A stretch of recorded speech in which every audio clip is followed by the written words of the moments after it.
Hello.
Hello, Gayatri.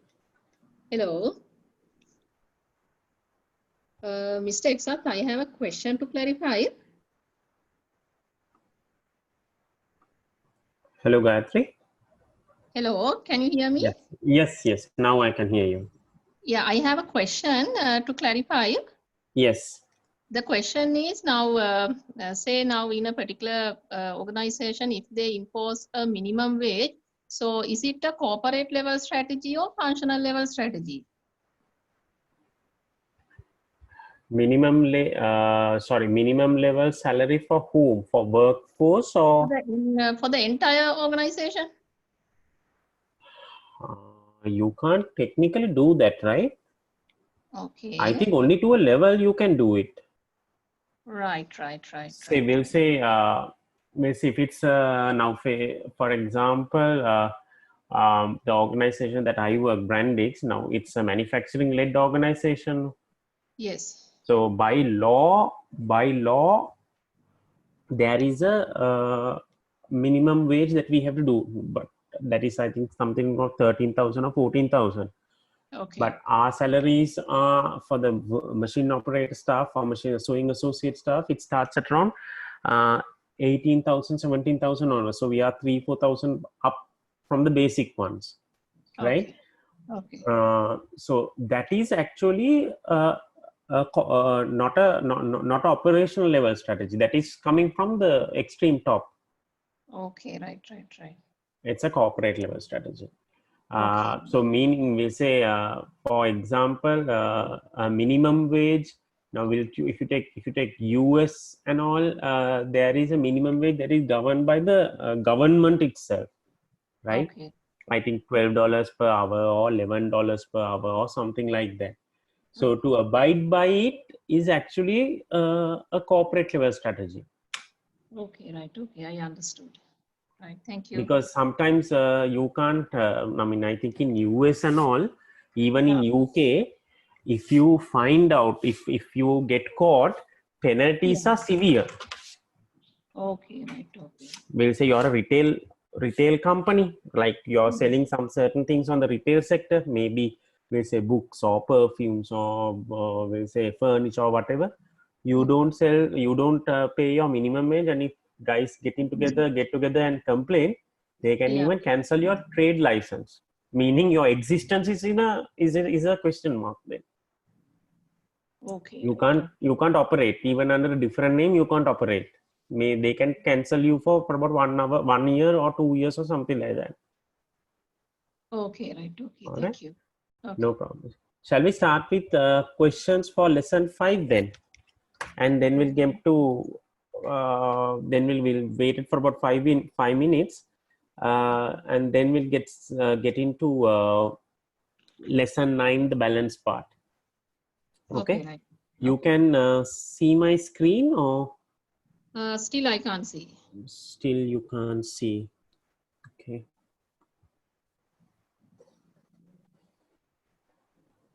Yeah. Now I can see. You can see it now. Yeah. All right, Gayatri. So the first one, Gear company manufactures and sells motor vehicles. Few years ago, Gear invested into a new production facility to reduce production cost and improve quality. Gear's competitors have also increased their production capacities. Gear produces wide range of cars that are tailored to different markets. Prices of cars are similar between all players. Gear is going to do a major advertising campaign in the aim of increasing the desirability, even though the brand is known in the market. So meaning desirability means they are planning to make the brand more popular. Gear feels that it will enable them to increase the price of the vehicles even if they are maintaining the sales volume. So price can be increased even though they are managing the same sales volume. According to Porter's generic strategies, which of the following most accurately reflect Gear's current strategy? Cost leadership, differentiation, focus, and stuck in the middle. Stuck in the middle. Why is that? Because at the same time, he wants to achieve cost leadership and differentiation. Okay. They are going now. Gear has already invested into a new production facility some years ago, right? So meaning production costs have already been come down. It has already come down, right? And their competitors have also increased the production capacity, right? So Gear has not increased the production capacity, but in fact they have invested into what? A new production facility that it reduces the production costs. right? And Gear produces wide range of cars, meaning not just one or two cars, right? And prices are similar, right? Prices are similar with the competition, right? But they want to now increase the price by making it more popular and making it more desirable to have their car over others. Meaning the advertising campaign is to make sure that Gear's cars are different. Yes or no? Yes. Yes. So meaning it's now a differentiation strategy. We'll say if your answer stuck in the middle is correct, if they are going to do it now with the aim of, but they have already invested some years ago. Clear? Okay. Okay. Okay. Okay. Second one, a company is looking to achieve growth by selling its existing product range into new markets. Company is looking to achieve growth by selling its existing product range into new markets.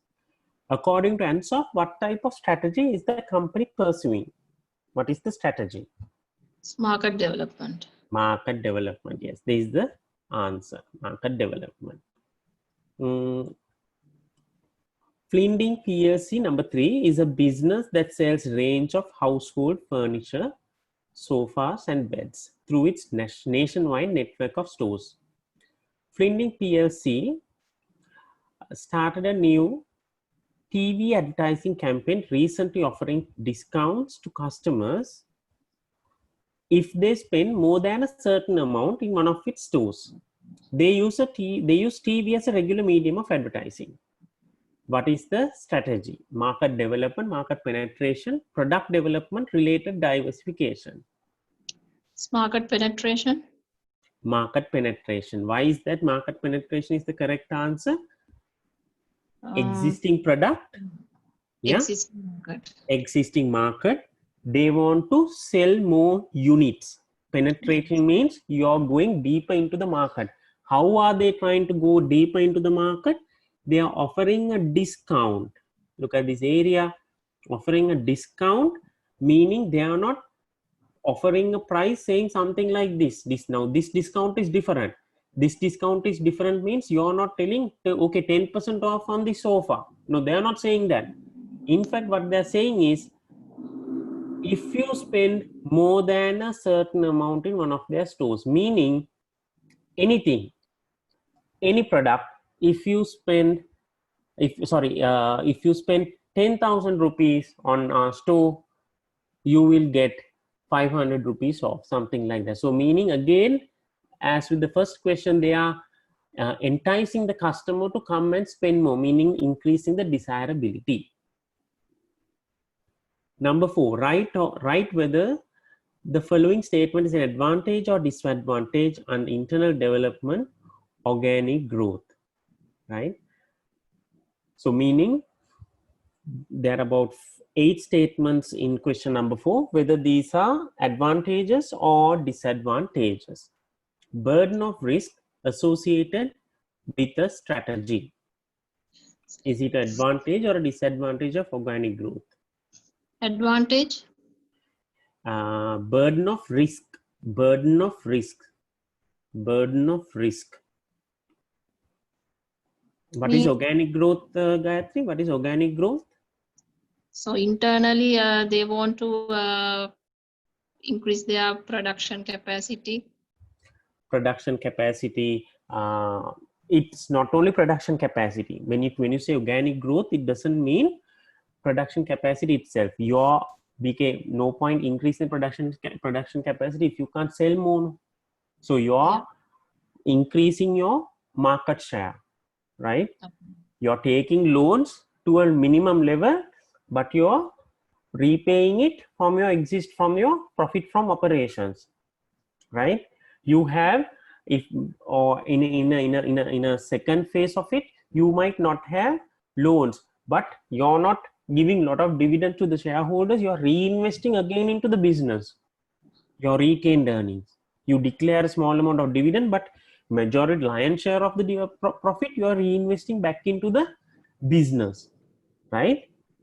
So that is over a period of time, your year on year, your sales are growing, right? Your sales are growing and your market share is increasing, meaning you're growing internally. You're growing internally, meaning you're not partnering with another guy as a joint venture or as an alliance or whatever. No, you're not. You're only doing it on your own.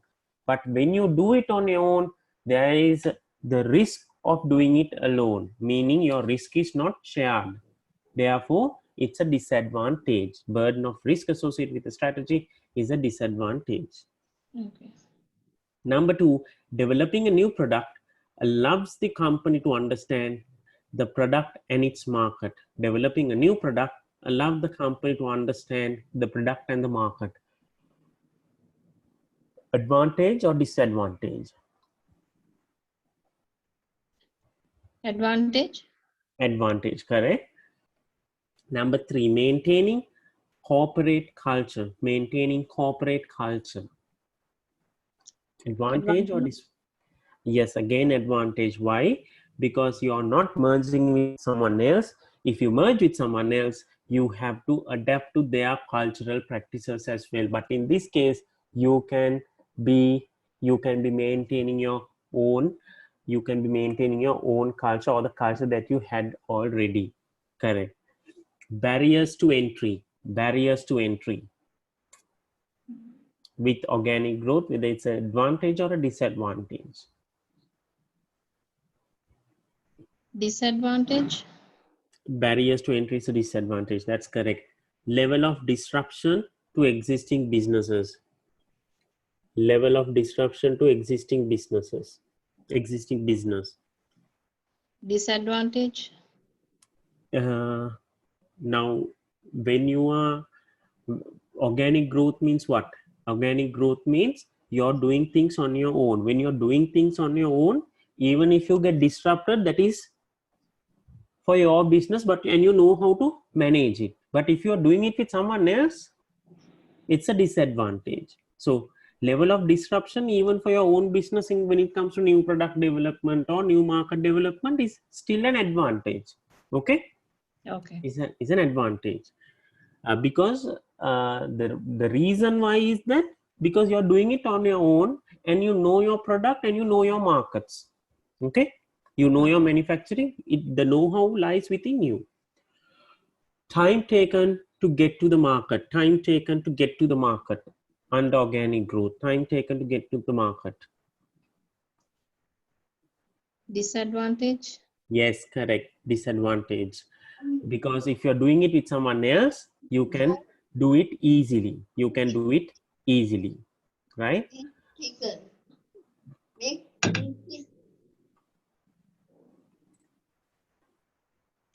One minute.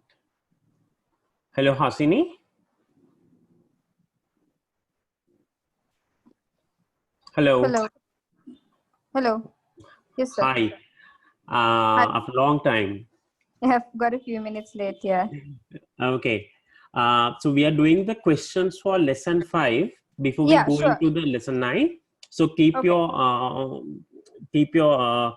keep yourself unmuted. After this, so you can mute yourselves. Okay. Okay. All right. So we are discussing the question of advantages or disadvantages of organic growth or internal developed businesses. There are 8 statements. We are checking on the number 6th one. Sorry, number 7. Lack of suitable target companies. Lack of suitable target companies. Is it advantage or a disadvantage under organic growth? Lack of suitable target companies. Advantage. Advantage, yes. Exploiting the firm's technical innovations is an advantage or a disadvantage? Exploiting the firm's technological innovations. Advantage? Advantage. Why is it an advantage? Because we'll say you are XPLC, you are merging with YPLC, or you are going into a joint venture with a YPLC or another company. If you have your own homegrown technological innovations, if you are going for a joint venture or for an alliance or for a merger, you have to share those information. And at any given time, they can exploit your technological advancements or innovations and make it for their own benefit, make it for their own benefit.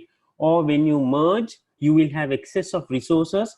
When you're starting to merge, you will not lay off staff, but after 1 year or after things get settled, you will lay off staff, and guys who have got exposed to the homegrown innovations of technological innovations of your company can now leave the merged company or leave the joint venture company and join a competitor with that technical know-how, But if you are doing it with your own, if you are growing your business organically, meaning you have control to an extent greater than externally developed businesses. So therefore, it's an advantage. We are coming to the next page. Question number 5. Franchises and franchisees offer different inputs to the business. Identify each of the following statement is contributed by franchisor or franchisee.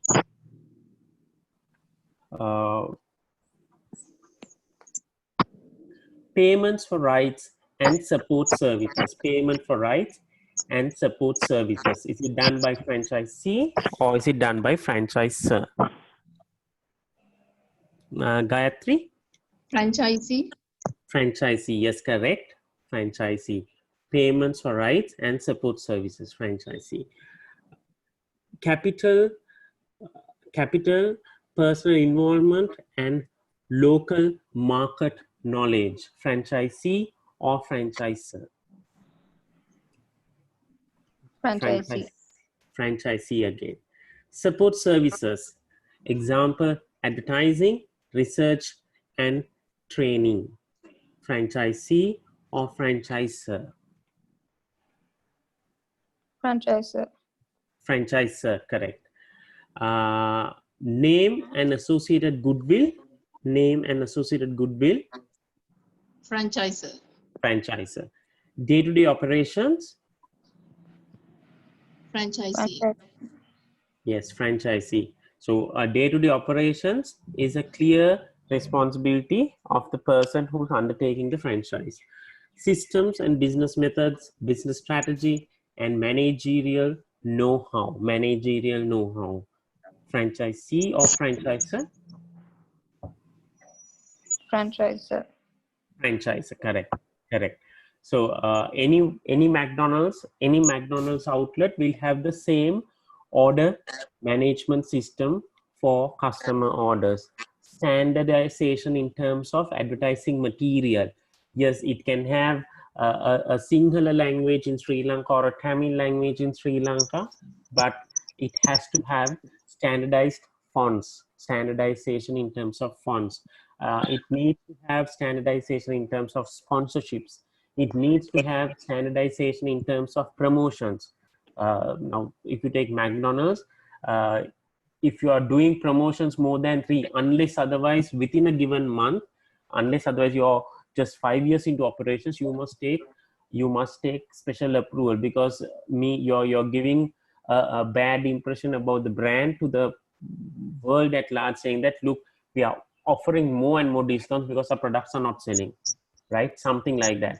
So promotions, everything has to be approved by them. Number 6, a car manufacturer makes all its cars by hand, and makes all its cars by hand and only serves very small part of the market, right? Its target market is car enthusiasts who likes cars with traditional design but high performance, resembling that of a sports car. Because cars are handmade, they are expensive to buy. What kind of generic strategy is the car manufacturer pursuing? Cost leader, differentiation, cost leadership focus, or differentiation focus? Differentiation focus. Yes, that's the correct one, because limited number of cars and offering to a small part of the market, meaning a niche, and cars are what? Handmade.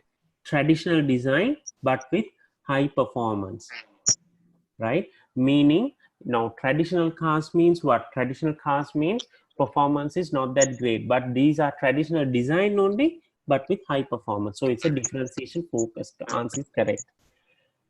Number 7, which one of the following will be the growth strategy pursued by an entity that wishes to continue selling to its current markets, but wants to increase its product range and start selling new products? Related diversification.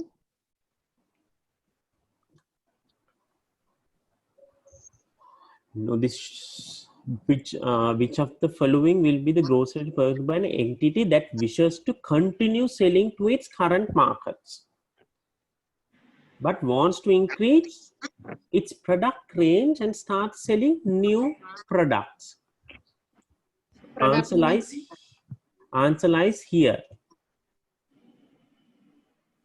What is the answer? product It's not development. product development. Correct. Product development. Number 8, a confectionery manufacturer. So what would be an example of related diversification? Related diversification, we'll say you are example would be backward integration. We'll say, for example, you're working at HSBC, right? Does Yeah. HSBC does bank assurance? Bank assurance? No, not really. You're not doing it, and you all are not into insurance as well. Am I right? Yeah. Right. We'll say, for example, People's Bank, right? Now, People's Bank also operates like HSBC. Am I right? It's a commercial bank. Yeah. Right. But they have investments that are made into a subsidiary called People's Merchant Bank, right? That specializes in terms of leasing, or not. I think I'm not too sure whether it's People's Merchant or People's Leasing PLC, PLC or something like that. That specializes purely on leasing. And then People's Bank also has something called a People's Insurance as a company, right? They are also into insurance. Now, if you take related diversification, because they have strategic investments. They have strategic investments in terms of banking, leasing. They are into banking. They are also into now leasing. They are also into insurance. Now, leasing and insurance are also financial services. Correct, Hasani? Yeah. Right? So that is what you call related diversification. But we'll say People's Bank also has, I think, a travel subsidiary.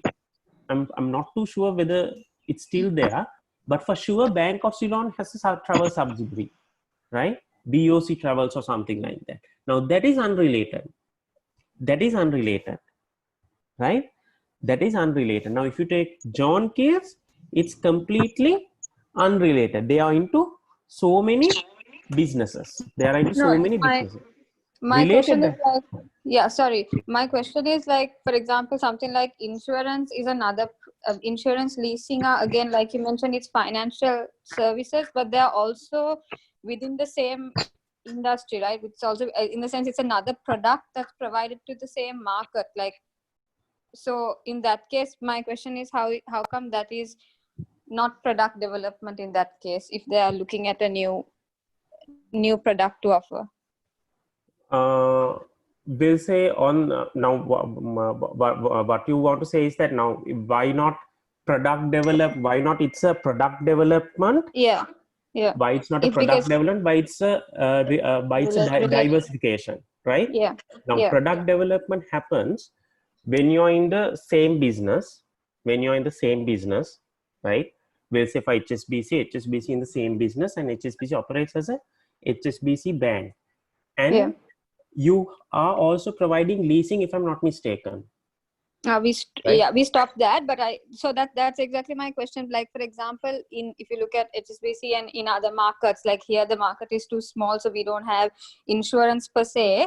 But if you look at like how the other markets operate within the same bank, they offer like wealth and personal banking, investment products, insurance products, and things like that. So then my question is, how is that not product development, but it's related diversification? Yeah, so the answer lies on the word called SBU, right?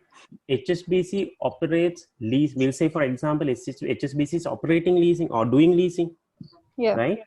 HSBC provides bank assurance or insurance services, such services like that. You offer a new service over the counter under the HSBC umbrella, and that is product development. Right? Okay, it's just another service that you give to the same customer under the HSBC umbrella.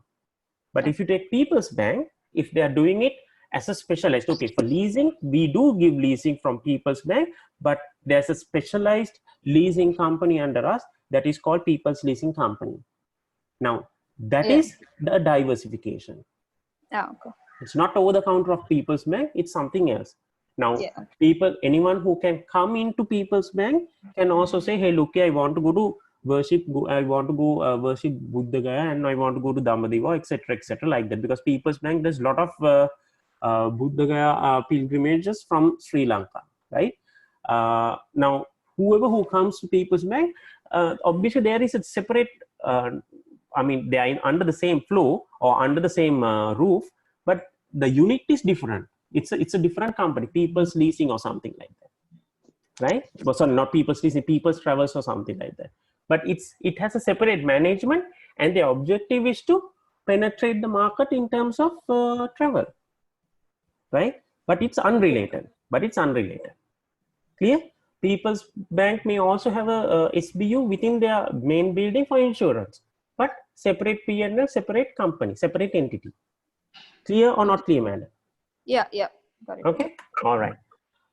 So number eight, a confectionery manufacturer has recently acquired one of the dairy farms which supplies the milk it uses to make its chocolate. Which of the following best describes the growth strategy used by the confectionery manufacturer? So I'm a confectionery manufacturer, meaning I make chocolates, biscuits, stuff like that. And I recently acquired a dairy farm which supplies the milk it uses to make its chocolate. So I make chocolate, and now I have acquired a dairy farm to get me milk to make chocolate. What is the growth strategy under 4 answers given? Backward vertical, forward vertical, horizontal integration, conglomerate diversification. Backward integration. Backward vertical integration, first one, right? Yes. So here, just to refresh our minds, who am I in this business? I'm a confectionery manufacturer. We'll say I'm A Limited as the confectionery manufacturer. Anything that I do backwards in terms of acquiring my raw material, that is called backward vertical integration, right? Now, raw material, now in this case, we'll say A Limited is manufacturing chocolate, right? So chocolate manufacturers need milk, therefore I go and purchase a dairy farm, right?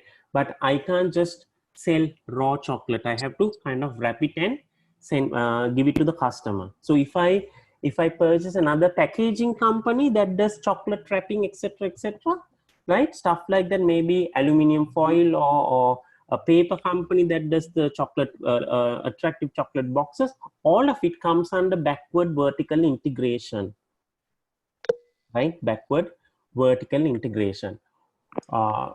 Forward vertical means I'm going back to, now I have made chocolate. Therefore, I'm going into now distribution of it. Now, back in the day when I was making chocolate, I make chocolate and keep it in my store or keep it in my factory. A distributor came and took my chocolate and went. Not anymore. I'm doing now the distribution part, right? I'm doing the distribution part. I'm taking it to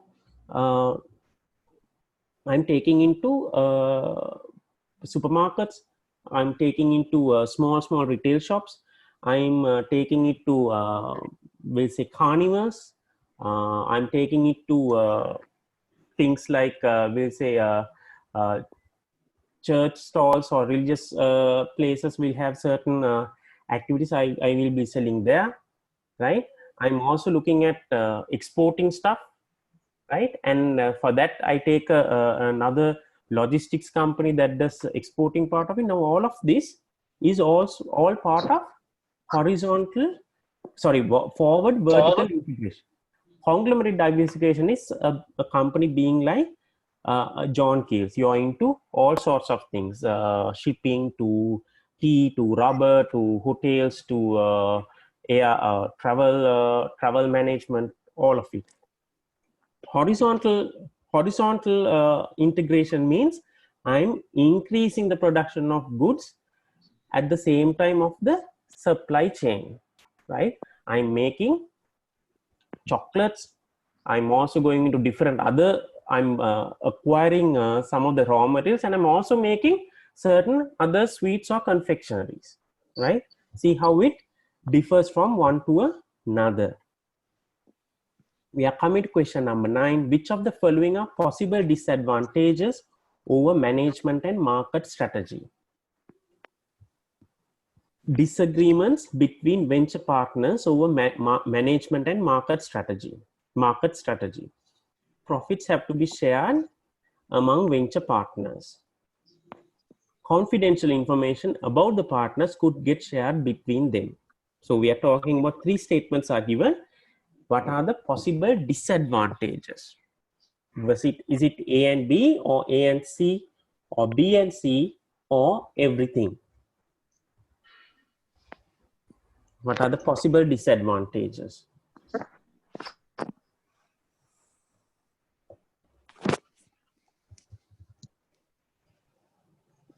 A and C.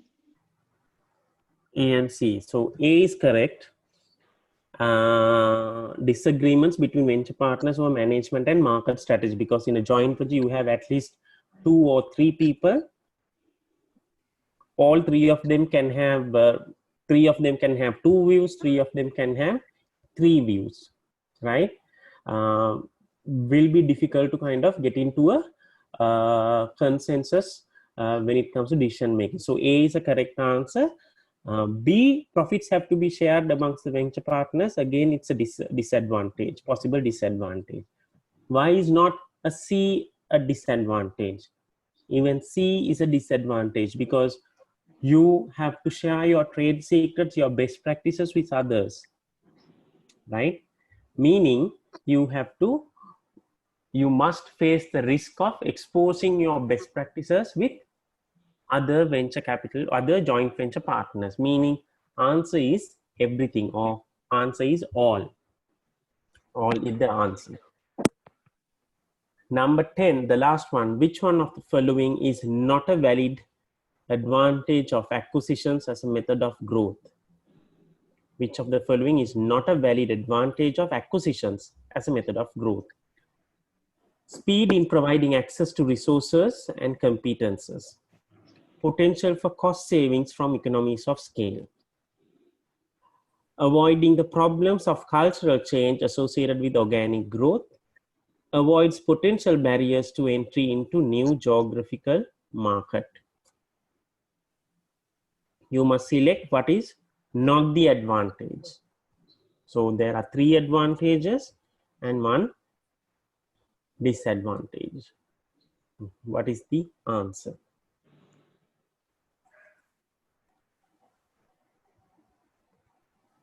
Not a valid advantage. D.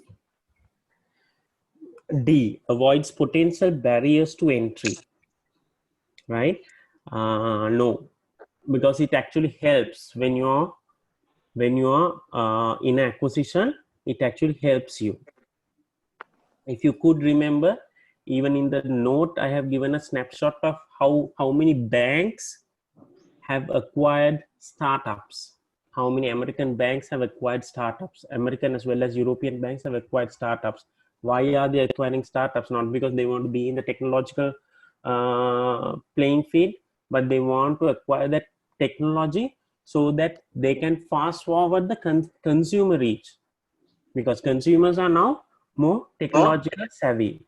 Therefore, they want to get into a fast space. So market entry, so it will avoid potential barriers rather than if the bank is trying to do it from the scratch. So that is not an answer. That is a clear advantage. That is a clear advantage. Avoiding the problems of cultural change associated Yes, with. that's the answer. That's the answer. Meaning, if you are going for an acquisition, you will have cultural problems trying to merge with the other organization, right? Even if you acquire, you might want to change certain policies of that organization to better suit to your organization. So in that case, avoiding problems is not a valid advantage, is not a valid advantage. Okay, so with that, we will close the questions for lesson 5. We will close the questions for lesson 5, and we will start with lesson 9 from balance scorecard.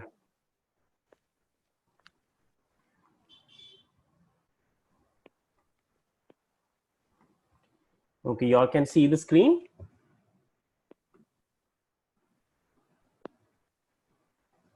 Hasini, you can see the screen? Yeah. Okay. All right. So let's start with balance scorecard. So before, I'll give just a small introduction. Before balance scorecard was introduced by Kaplan, the basis that the businesses used, was only return on capital employed. Return on capital employed was the main parameter to check whether the business was doing well or not. Just to refresh your minds, return on capital employed is calculated by return, that is net profit, divided by the capital employed.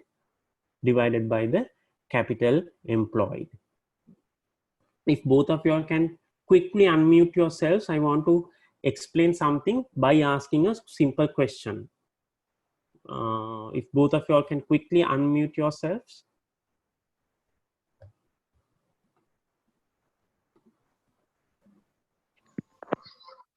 Okay. You all heard what I said. We were talking about ROCE. What's the problem of measuring the success of a business by looking at ROCE only? What's the problem of looking at a business's success purely by looking at ROCE only? What's the problem?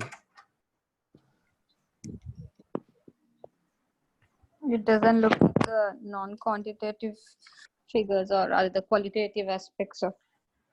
Okay. Yes. Tell me another one. I'm looking at Hasina. I'm looking at R now. We are talking about looking at ROCE only. So none qualitative factors are not taken into picture. That's correct. Tell me a problem with ROCE itself. Tell me a problem with ROCE itself. Now, before balance scorecard came in, if we'll say you're an investor, we'll say both of you all are investors, and you all come and ask me, hey, look here, we want to invest in X Bank PLC. Just let me know whether it's good or not. How I would give you the answer is very simple. Very good. X Bank ROC is this amount. That's it. That's all I give as the answer. And you all make the investment decision purely by looking at that ROCE value only, right? Now, what's the problem by looking at ROCE only? Because you're right now, there is no balance scorecard. There's only ROCE.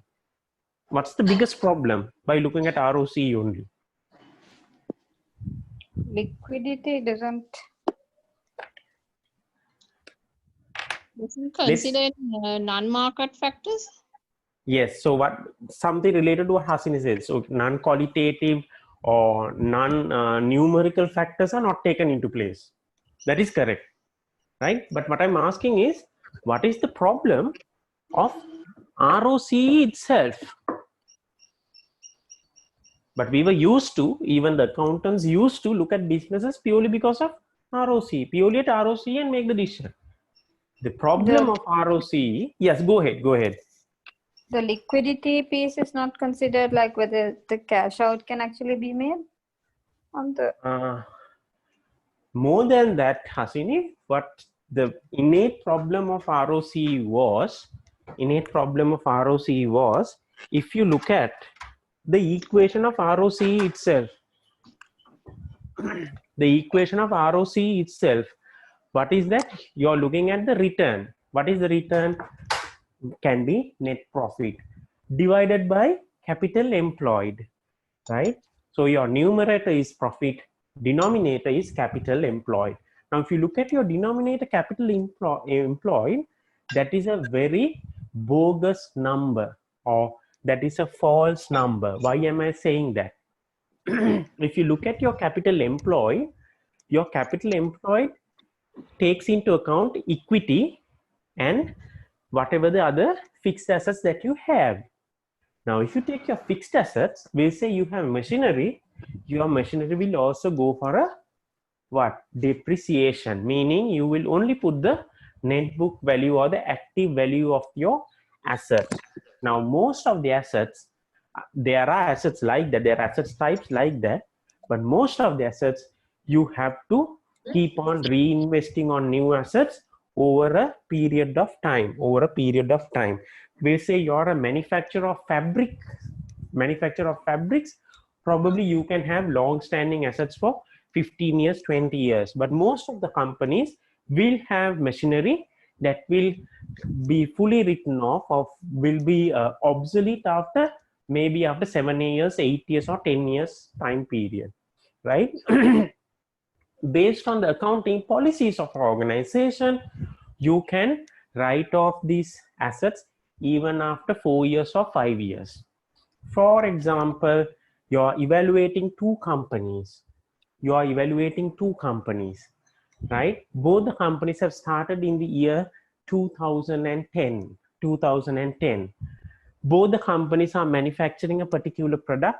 Both the companies are manufacturing the same product but under two different brands. Both the companies have purchased the machinery on 2010, right? Both the companies have same equity level. Equity put by their shareholders. One company decides, I will write off my assets within 4 years, meaning 25% depreciation. So in 2015, when you look at the performance of the company, first company, we'll assume that's the only asset.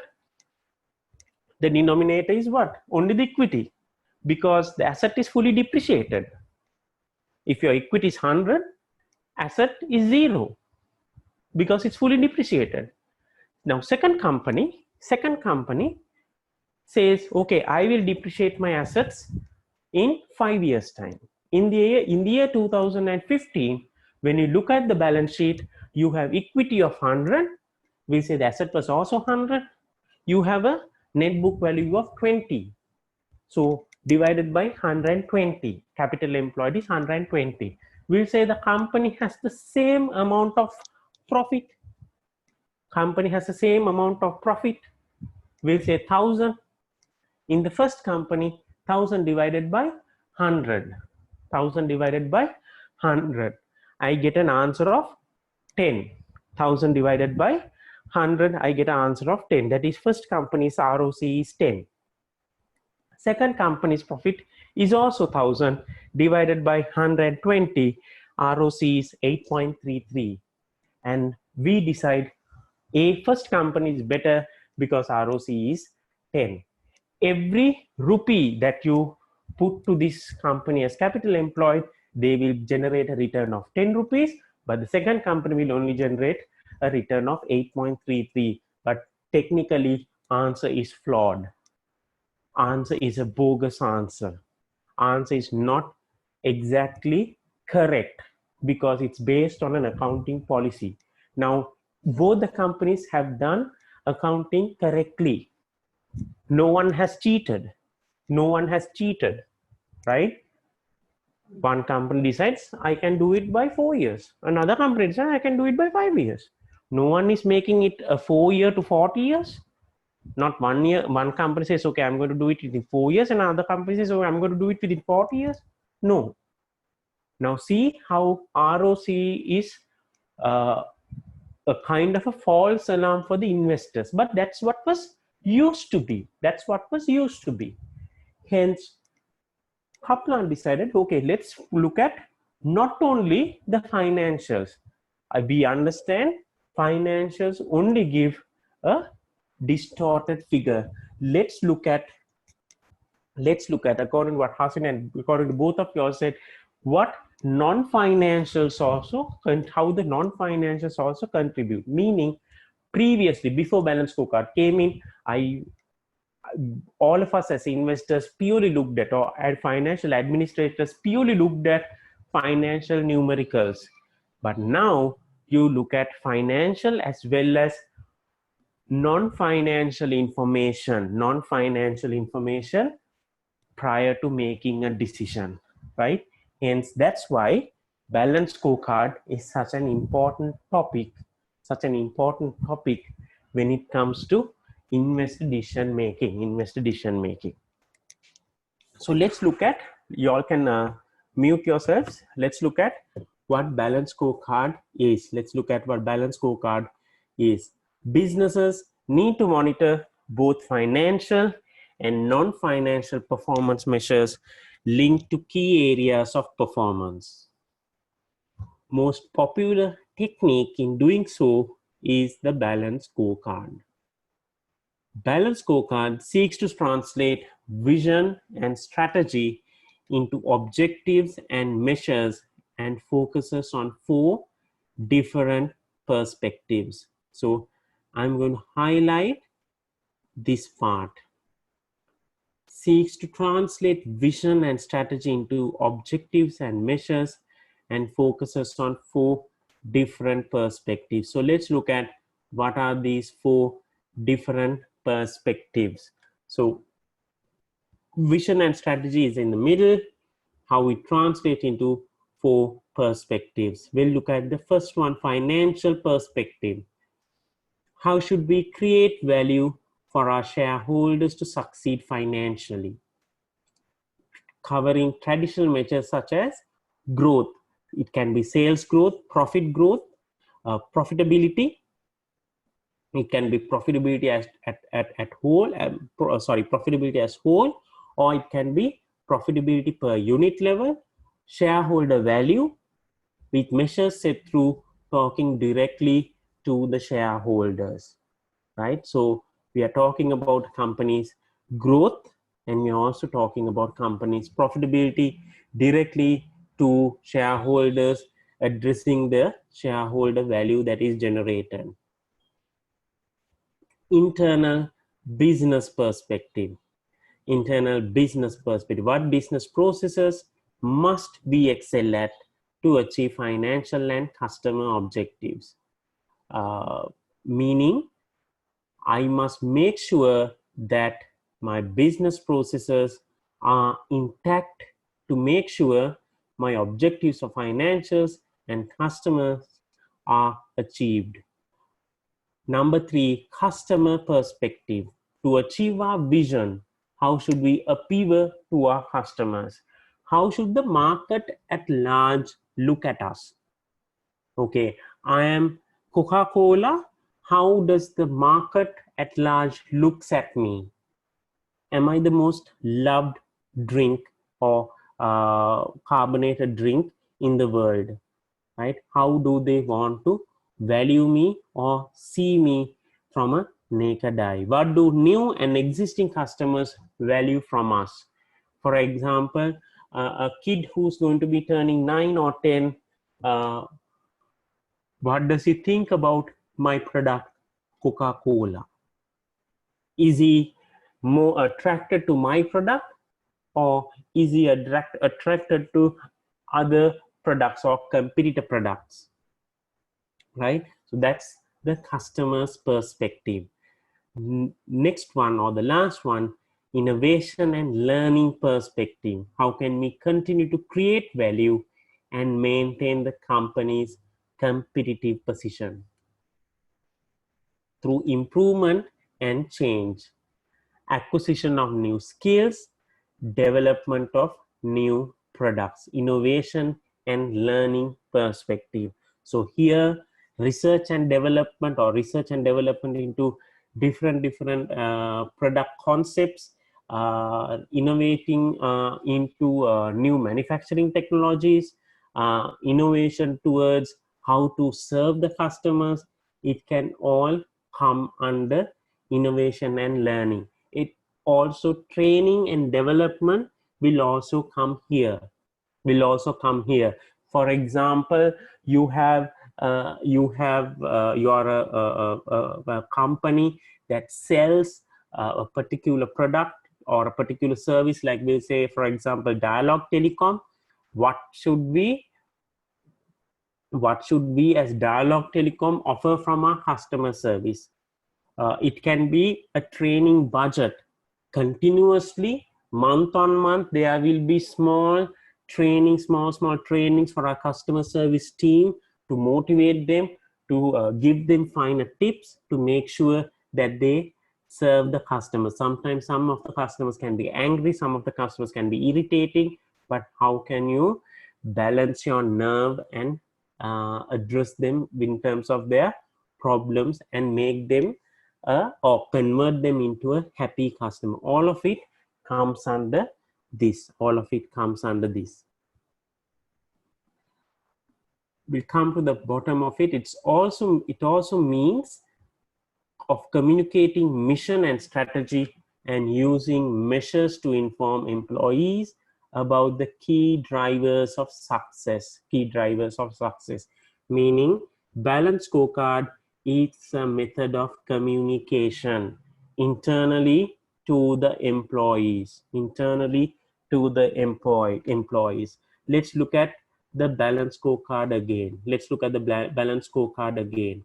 We say you're a part of the management of an organization. You go to your employees and you tell the employees, right, this is my financial perspective. We as a business should hit our targets in terms of profitability, in terms of sales growth, in terms of providing an adequate return to the people who have invested in us. That's one. We have to go and take care of our customers. We have to always refer back to our vision and then tell the employees, hey, look here guys, this is what our customers from world at large should look at us, and that is why they should come to us. In delivering the value for them, we need to be mindful of the price that we charge them, the level of quality of the product, and how reliable are we, how consistent are we. Number 3, for us to be financially superior or superior in terms of our customers' view upon us, how can we adjust our business processes? To make sure that we are geared to achieve customers' perspective and financial perspective?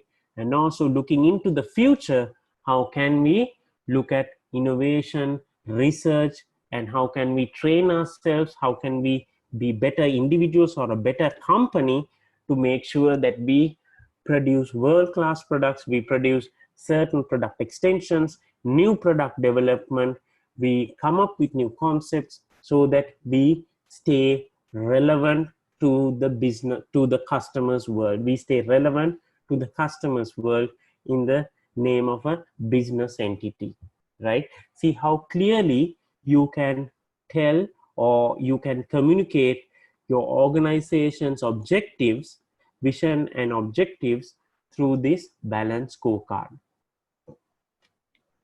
So number one, financial. Create value for shareholders measures. Look at survival. CF means cash flow. Look at survival. Success, sales and profit, and prosperity, shareholder value growth. Number two, customer measures. Aspects of product or service plus also relationships, within brackets retention, or brand or reputation. Customer measures. Now customer measures can be you're retaining your customers. You're retaining your customers with an existing product or a service. Or you're looking at a brand value. Again, what both of you said, non-qualitative, non-financial aspect of it. Brand is a non-financial aspect. Qualitative aspect, the brand value is a qualitative value. What is the perceived value of the world at large? That consists of customers. Okay, Pepsi is not good than Coca-Cola. It's a statement, but it's also a reflection of what customers see, or most of the customers tell. Look, Coca-Cola is better than Pepsi. That's the brand value that Coca-Cola has achieved. Reputation. You say Apple, you know for a fact it's the latest cutting-edge technologies that will be displayed by any new product. You just want, if you are buying a new Apple product, we say Apple iPhone 12 or something like that is going to be released, you know for a fact it is going to have features that is going to be amaze you, right? So there are product features that are there to amaze you. So that again, when it comes to Apple, under customer measures here as an example, it can be your reputation. The moment you say Apple, you know for a fact, okay, this is a cutting edge technology. Number three, internal business measures. Processes that are important, meeting customer expectations. Processes that are important, meeting customer expectations. Quality and timely.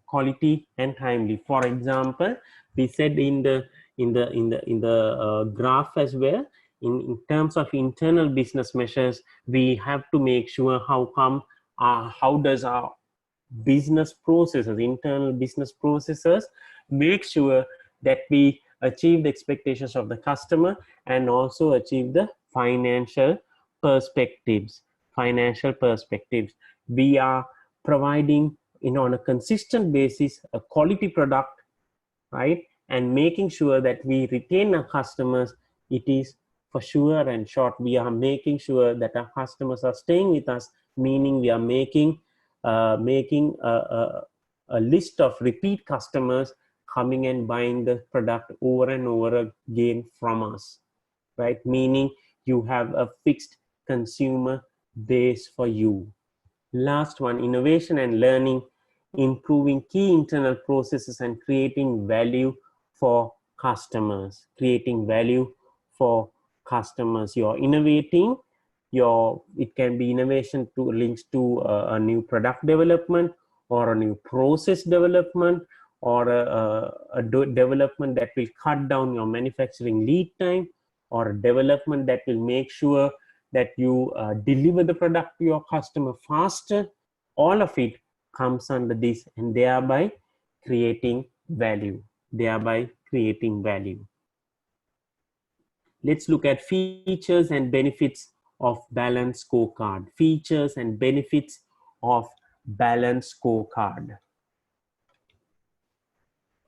Links performance measures to key elements of a company's strategy. Meaning, if you have a company strategy, you have a company's objectives, and how to achieve company's objective is spelled out in the company's strategy, and balanced scorecard links performance measures for key elements of the company's strategy. For example, if the company's strategy is to penetrate further into existing markets and at the same time try and develop new products or have a new product pipeline, then your performance measure should be, okay, for the product development guys, I want to have a list of new products or new product concepts. And for the sales guys, I want to know month on month, how much of additional sales am I doing? How much of additional sales am I doing? Number B requires balanced consideration of all four perspectives. Prevents making improvements in one area at the expense of another. Very important statement. For example, this has a direct link to the explanation that I gave towards return on capital employed. Return on capital employed as a purely financial measure. How does it happen? For example, if I'm a CEO and if there is another CEO who's a competitor of mine, both of us will try to be the best CEO by providing the best return to the shareholders. Now, what will I do to arrive at the best return? Yes, I will look at improving my sales. Not that I will not do it. I will look at improving my sales. So I want to sell more and more to the market. The other competitive CEO will also try to sell more and more to the market. At the same time, I don't want to invest in a lot of technology.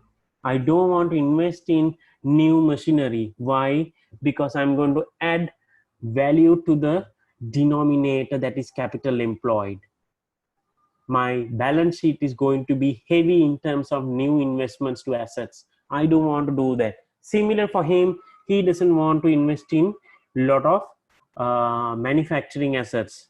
He wants to keep the capital employed at linear as possible, purely because we want to increase our top line more, but keep our capital employed at the lowest possible time. Meaning, I am not actually investing into the future by investing in new technology. Meaning, over a period of time, I am bettering, both of us will be bettering each other, or going in for a stupid rat race to be the number one CEO of these two companies, out of these two companies, or in a particular industry. But at the end of the day, customers are getting sick and tired of our existing product because there is no newness added to the product. Customers can be having certain problems with the product, but we are not addressing it, because if we try to address it, we will be incurring money which will come and hit the bottom line, or if it's an investment, it will come and hit the capital employed. So on the balance scorecard, we want to make sure there is a balance between all the four perspectives. We are looking at the customer side, we are looking at the financial side, we are looking at internal business side, and we are looking at futuristic side in terms of innovation and learning.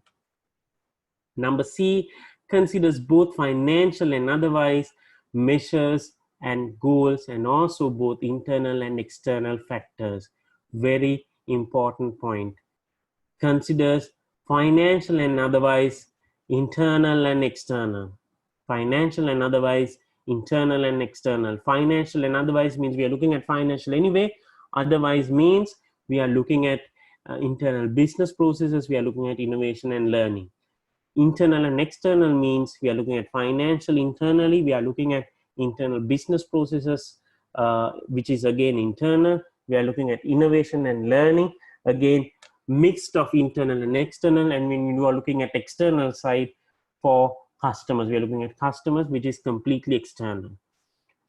Point D attempts to identify the needs and concerns of customers to identify new products and new markets. Meaning, if I'm pretty much into customers' perspective significantly, I will be starting to ask questions from them. I will develop a relationship with them, and I will start asking questions from them. The moment when I ask questions, if their answers are true and honest for me, I will try to make consideration out of it. If they say, look here, I like your product, but I would like to have this addition for it. I would like to have this product extension for it. I would like to have this product complement for your product. Then I should be considering that. It can be a new revenue. It can be a new avenue for me to generate revenues. With that, we'll come to implementing the balance scorecard. Implementing the balance scorecard. 4-stage approach suggested by Kaplan and Norton. Number 1, translating the vision. Translating the vision. Organization strategy must be expressed in a way that has clear operational meaning for each employee. Meaning, every employee, we spoke earlier that balance scorecard can be a means of a communication. We should be in a position, if we are the management, we should be in a position to express the strategy, express the organization strategy in a way of a clear operational meaning for each employee. Meaning, we should be, if we are the management, we should be in a position, of balance scorecard makes it easier for us to address the employees and tell them, this is why we are doing this. The aim of doing this particular activity is to achieve this on the balance scorecard, right? So it's a mode of translating the vision. Number 2, communicating and linking. Next stage is to link to the strategy, departmental and individual objectives. You tell initially the corporate objective and then say, okay, for me to be the most sought after company in terms of carbonated drinks, I need HR to make sure that I have the best brains in the business to take my company forward. I need to have best customer service. I need to have the best product scientists to make sure that my company is taken forward. Individual objectives. In this particular department of HR, there is a particular individual that will take care of training and development. There's a lead for training and development. Your job is to make sure that you have to cover X amount of days in terms of training for each and every employee. Make sure that they learn something new that in relation to product.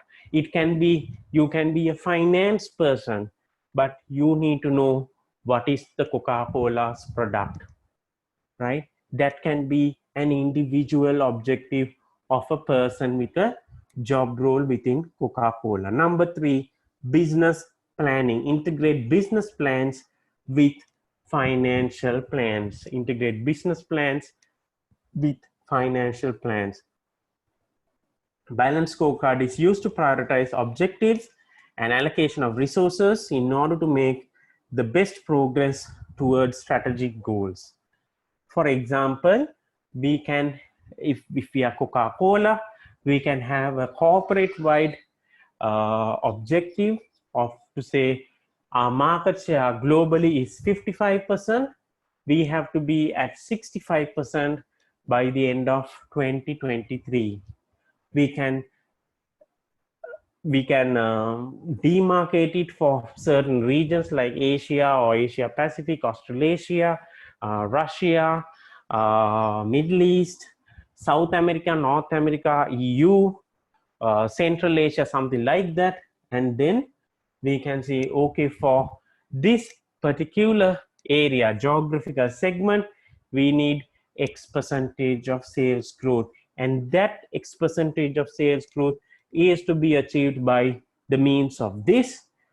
And if we do it, we will have a growth plan, translating it to unit sales and then multiplying it by the sales price, agreeing to a financial plan or a revenue plan. For example, we'll say certain markets we have penetrated well. For example, United States, North America, North American market, we don't have to do much. We don't have to do much because we are the market leader. We have a market share of 80% anyway. But Asia, we are South Asia and Central Asia, we are not that great. We are only at 30%. So for us to go from 55 to 65, the major growth will come from Central Asia and South Asia. For us to do that, why can't we pull out resources from North American markets and give it to Asian markets? Why don't we allocate higher budgets for advertising promotion spend in Central Asia and South Asia rather than North American markets, right? So that is number 3, business planning. Number 4, feedback and learning, explained in the features and benefits of balanced scorecard. In point D, we are gathering feedback on performance. It can be from our customers as well. How well is our product performing in the market? What is the possibility of you repeatingly, you're doing a repeated purchase of this product, right? And making sure, for example, when we do the point 3, when we were doing the business planning, we would have come up with certain assumptions, whether those now assumptions are valid, whether it's valid in a favorable manner, or whether we have under-assumed, or whether we need to completely do a revalidation of our assumptions because we are completely wrong. By doing that, we are making adjustments again to the balanced scorecard. Well, linking to the previous example, anyone can say, look, North American market, yes, it's 80%. Central Asian market and South Asian market, it's only 35%. But answer does not lie by pulling North American resources into Central and South Asian markets in terms of people. But we need to spend a lot of money in terms of doing the market research. No point bringing the superstars who have converted to North American market to 80% market and bringing them here to South Asia or Central Asia. But instead, we need to do a lot of surveying, lot of research in terms of understanding the consumer in Central Asia and South Asia.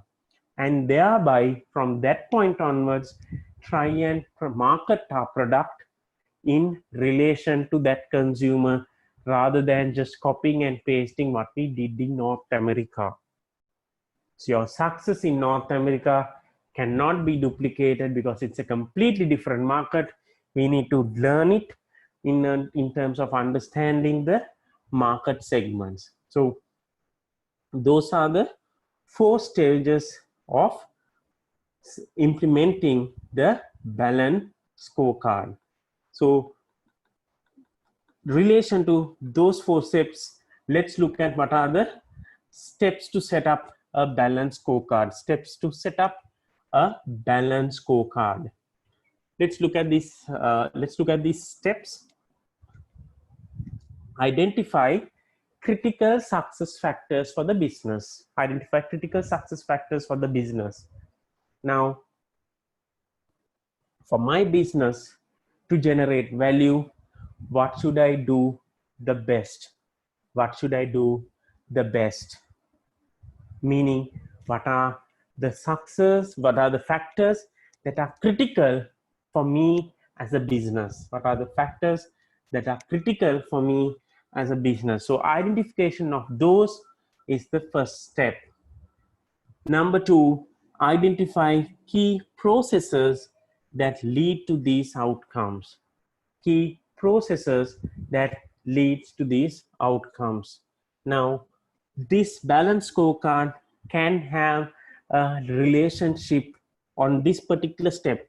On point number two, can have a direct link to your value chain. Value chain. Now you call certain companies, now you call customer journey mapping, or customer success mapping, meaning you are a potential customer, you come into the company, you look at the prospects of these products of the company that you're offering, that your company is offering, you select a product and then you purchase the product, you enjoy the product, and then you provide feedback. If it's a product that is not a one-time use, you need to make sure whether that customer will come back again and make the purchase.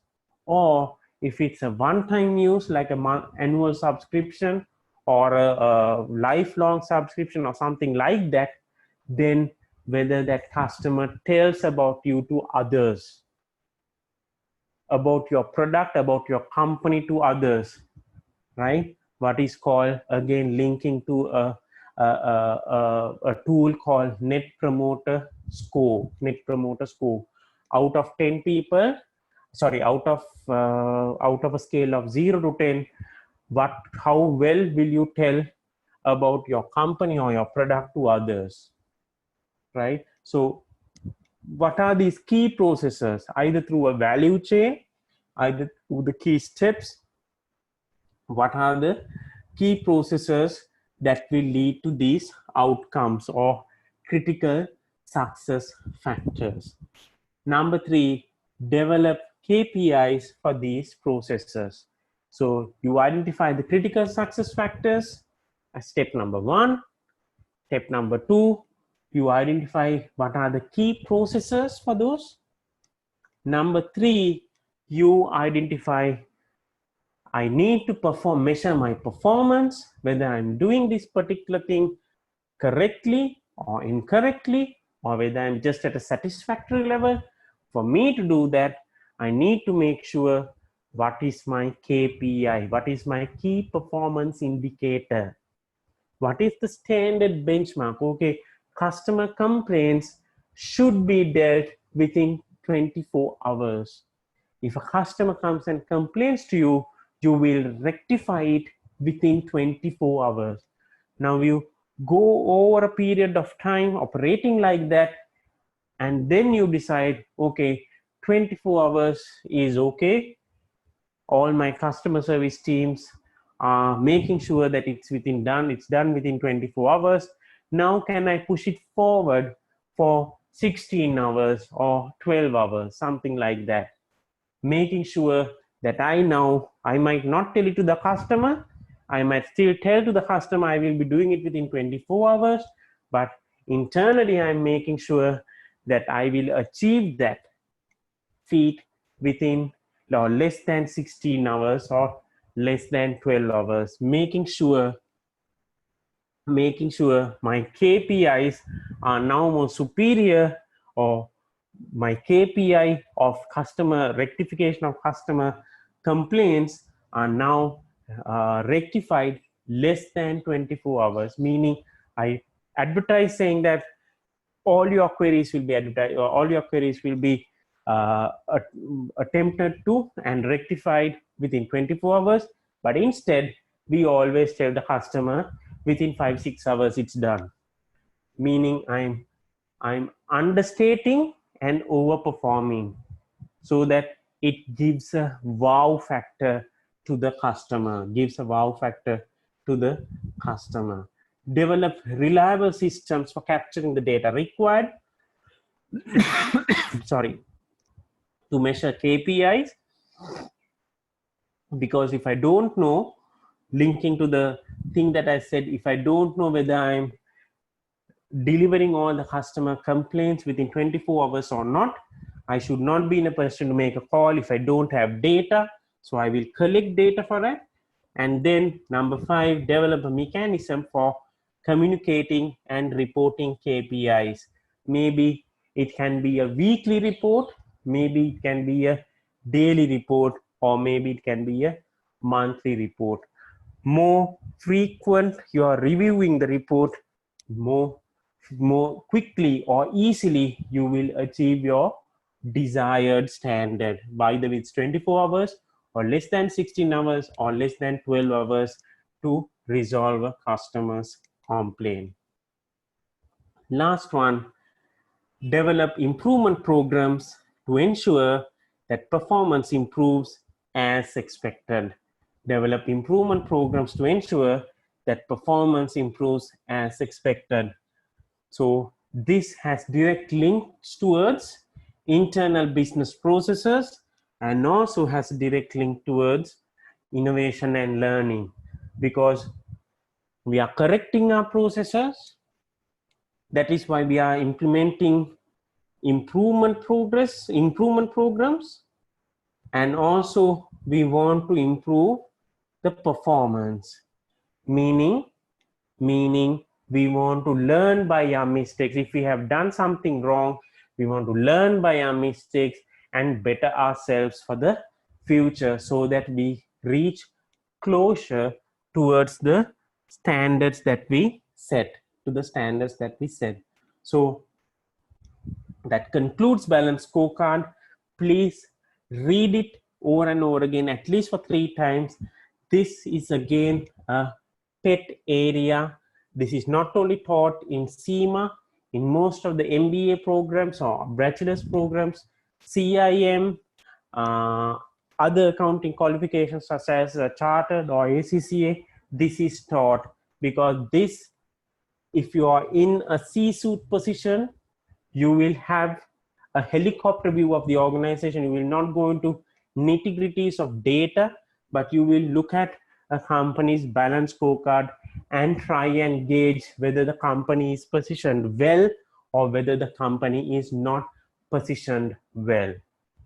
Keep that in mind. So extremely important management tool, Balanced Scorecard. With that, we are coming to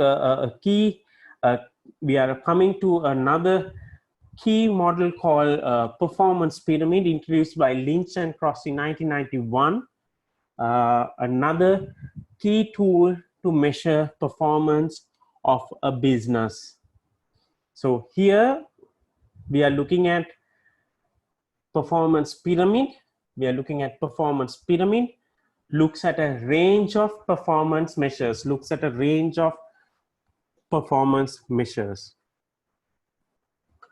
provides a broader template for control than the Balanced Scorecard, and specifically highlights the need to link an organization's strategic vision to its day-to-day operations.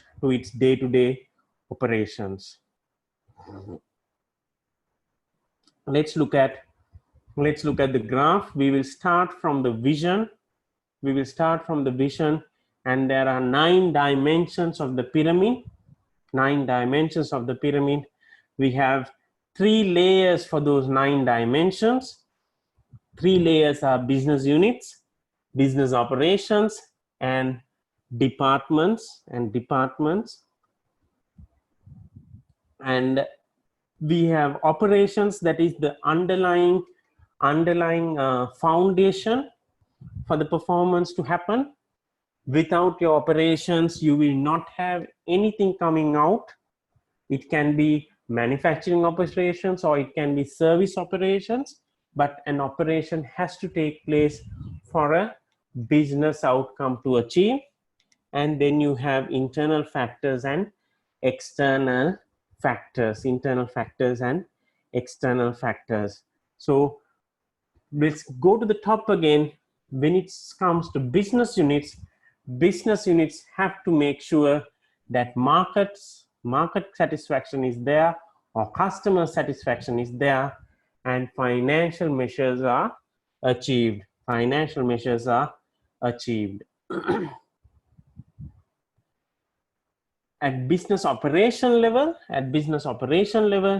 you're looking at customer satisfaction, flexibility, and productivity.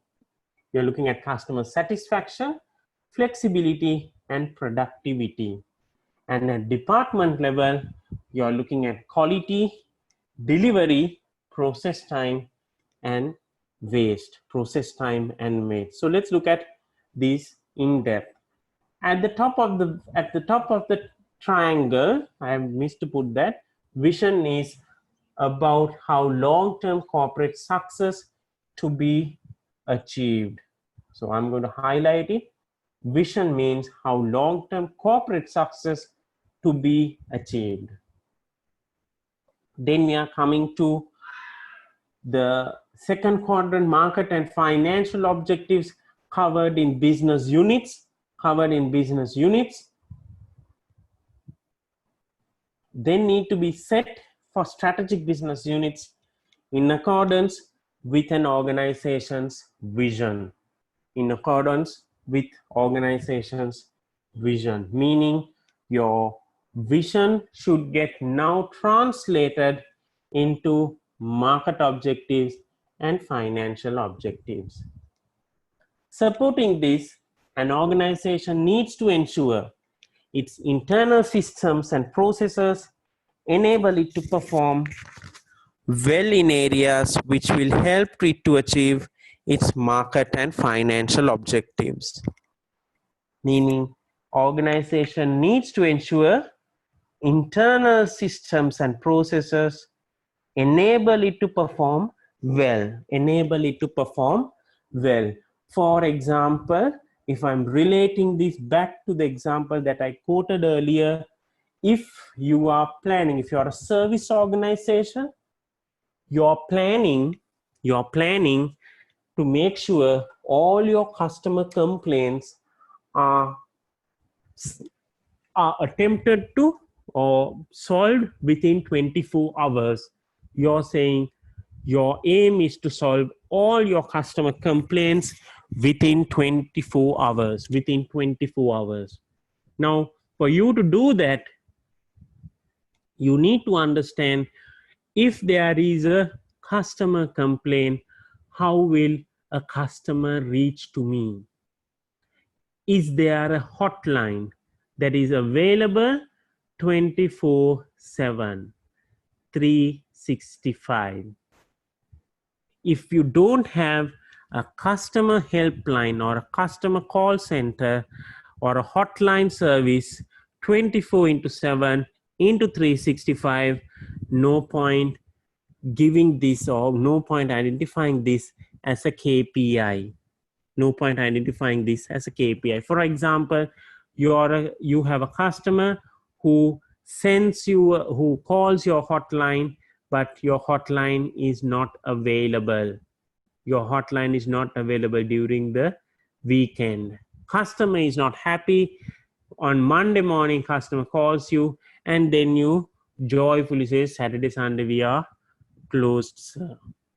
Now, does that translate the best interest of the organization's vision or organization's objective of making sure all your customer complaints will be completed within 24 hours?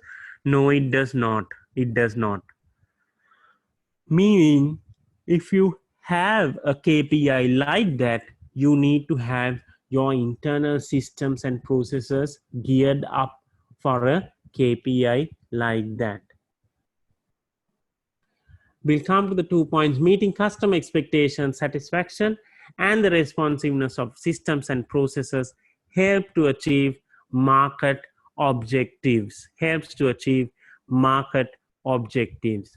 For example, you have a particular product or a service.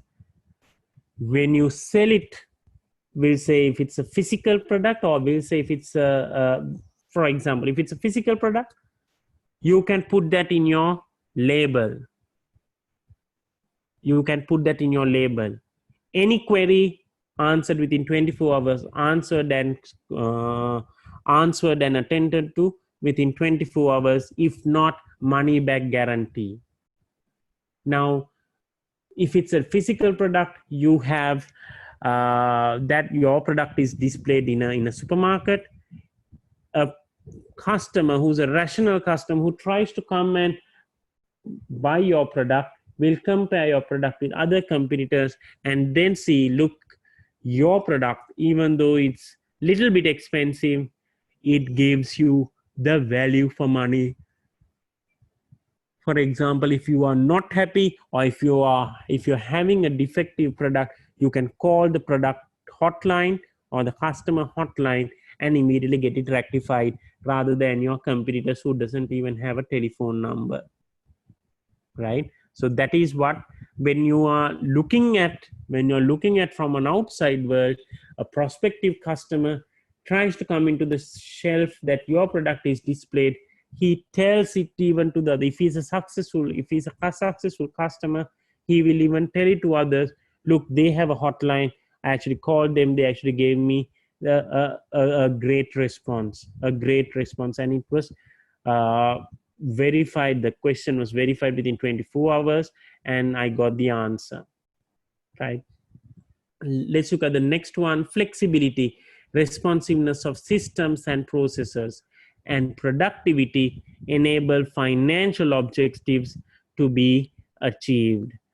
Responsiveness of systems and processes, and productivity, meaning management of resources, enable financial objectives to be achieved. In return, strategies need to be developed for the day-to-day operations in departments and work centers to support the high-level strategies.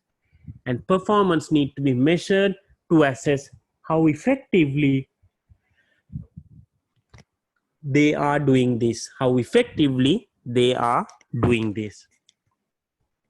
So we have quality, delivery, and cycle time, three aspects of department level, or three aspects of day-to-day operations. I'm going to highlight this: day-to-day operations. Let's look at the quality. So we are now in the pyramid. We are looking at department level. Quality of the product, service, consistency of product, and fit for purpose. We are looking at the quality of the product or service, and consistency of product and service, and fit for purpose, right? Meaning you are telling the customer that this will solve your problem in terms of a product, and this is our product solution for your problem. This product will have its quality standards, and on a consistent basis, over and over, with your repeat purchases, we will make sure that the quality standards are maintained. Point B, delivery of the product / service. Method of distribution, speed, and ease of management. Distribution, speed, and ease of management. I'm not going to explain distribution and speed. Distribution is how soon you can get your product into the customer's hand. Speed is how fast you can do it. Ease of management, let me explain it a little bit. Let me elaborate a little bit further on ease of management. Ease of management means when you're doing the delivery, you need not be in a position where you are scratching your head, your entire body is burning, whether thinking whether this particular product will reach the customer or not within the stipulated time. Ease of management means a customer sends you an order, you have to deliver within 48 hours. You are managing things by exception, and you know it for sure that you can actually deliver the product within 30 hours. Failing which, you have another additional 18 to 15 hours to react to it on a reactive mode. So it's managed easily. Aspects of quality delivery contribute to customers satisfaction. Aspects of quality and delivery contribute to customer satisfaction, which is why a company like Amazon, and if you look at it, they are not manufacturing any of the products except for this Kindle that they have manufactured, but they make sure that product quality is maintained. If you're providing, as a vendor, if you're providing bad quality products or inferior quality products, they will remove you out from the platform.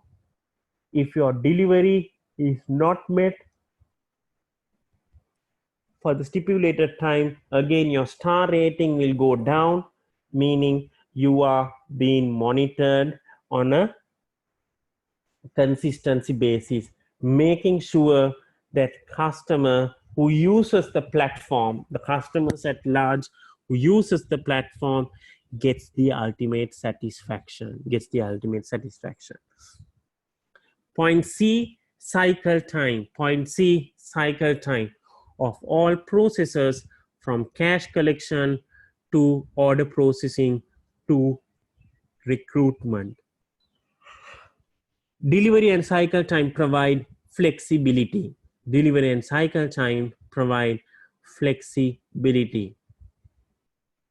Point D, waste, meaning the elimination of all non-value adding activities. Improving cycle time and reducing waste should ensure rising productivity,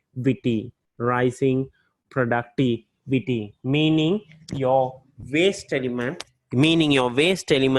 or elimination of your waste element will have a positive impact towards your company's profitability, because you're wasting less, meaning you are saving money in terms of your inputs, and making sure you come out with a quality output. With that, we'll come to the features of the pyramid. So 3 key features are given: links measures to objectives, linking operational performance to strategic objectives, enabling goal congruence. So let's highlight that statement, meaning you are staying true to the goal.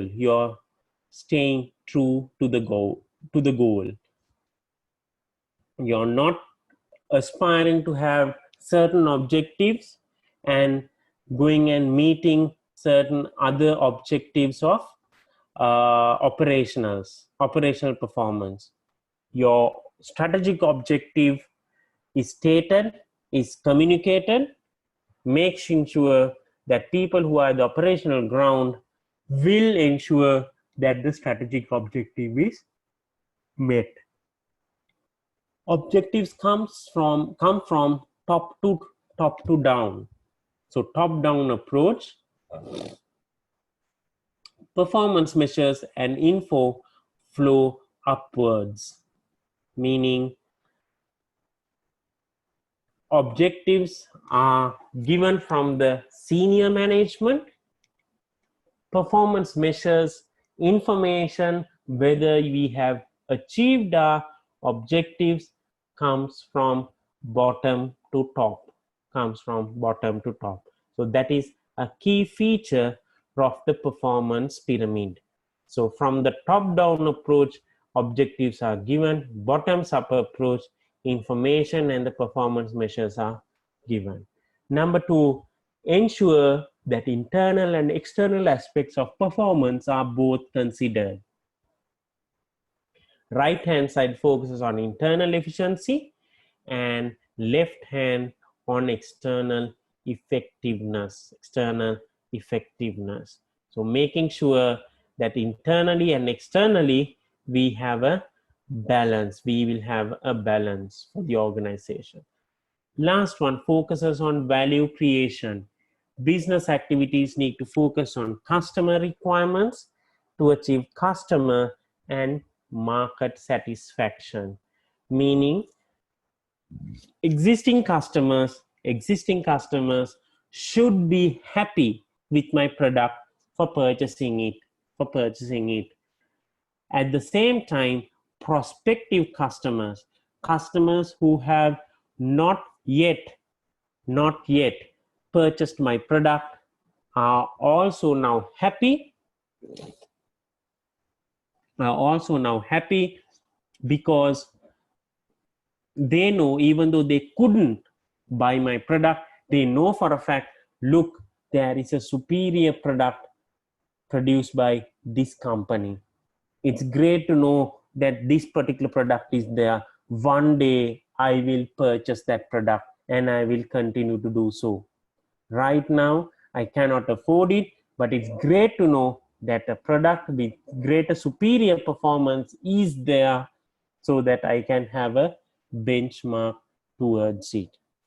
So that sums up the features of the pyramid, and we'll come to the drawbacks. Lot of drawbacks of the performance pyramid and the balance scorecard. We are coming to the drawbacks or the disadvantages, or in other words, negatives of balance scorecard and performance pyramid. So let's look at it. Costly systems to develop and maintain. Costly meaning it's expensive to develop this and to maintain this. For example, trying to figure out what are the organization's objectives, how it gets linked to the performance, how it gets linked to the current activities is all a very tedious task. It's not an easy task to do it.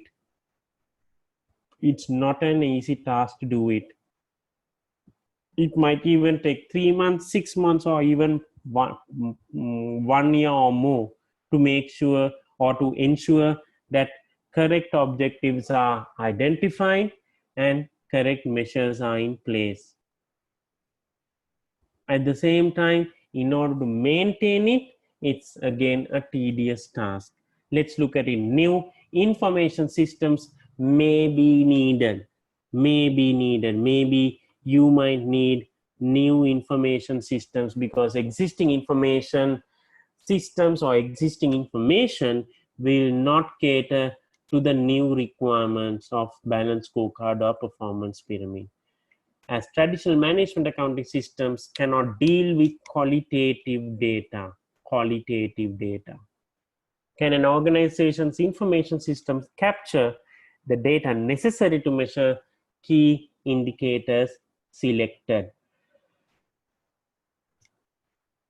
For example, brand data on brand value, data on customers' feedback, data in terms of repeat purchases, or why do they come and purchase a repeat purchase, data in terms of net promoter score, data in terms of brand reach, data in terms of brand acceptance, survey results. All of it you cannot get it from traditional management accounting systems. You cannot get within traditional management accounting systems. You need to develop systems for that. That is costly, and also to maintain it requires a lot of energy and requires a lot of time. Number two, indicator overload. Indicator overload. What does that mean? Indicator overload. What does that mean? It means that you may be measuring too much and are at risk of clouding the issue. Indicators should only include if they are adding value, not because they are easy to measure. I'm going to highlight clouding the issue. Meaning, clouding the issue, the meaning of it is, for example, someone can say, look, our sales are down, our sales growth has slowed. Another indicator can suggest, no, but our brand reach is at a record high over the last 6 years data. Sales are going down, but brand's reach is going up. So meaning we are not addressing the issue properly, we are just giving an explanation. Indicators should only be included or should be considered if they are adding value, not because we just have put an indicator and it's now there is an information system and therefore we just have a look at it, right? Objective is to ensure whether they are adding value. Number three, measures could conflict.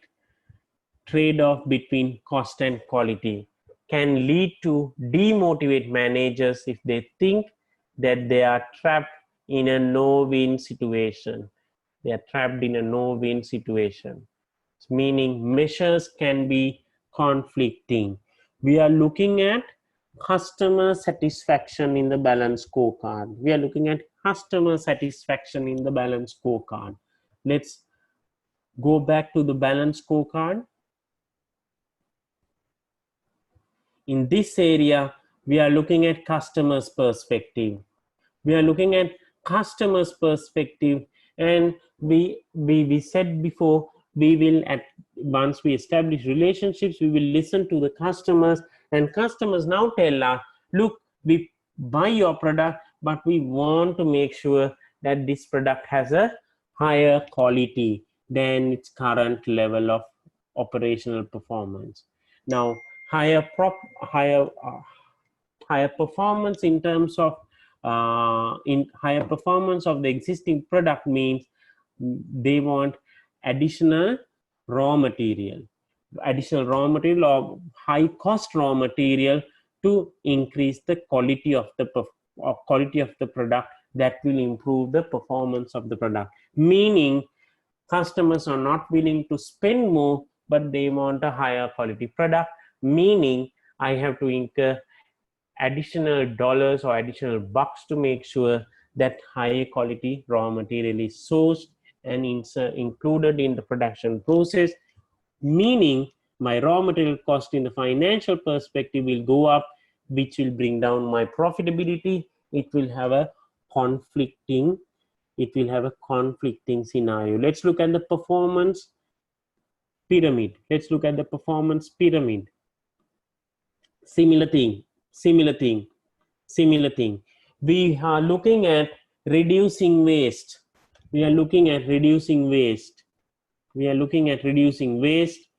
And for us to, when we dig deeper, when we are looking at how does the waste do come in, we come into a situation where we find, okay, out of 100 units manufactured, 5 units are wasteful. Now, how can we make sure that 5 units will become 1 or 2 units per 100? Then we look at the information and then we figure out, okay, we need to make sure our raw material quality is at a higher level. When we are approaching raw material quality to be at a higher level, suppliers are asking us, look, if you want high quality raw material, please pay me more. Please pay me more.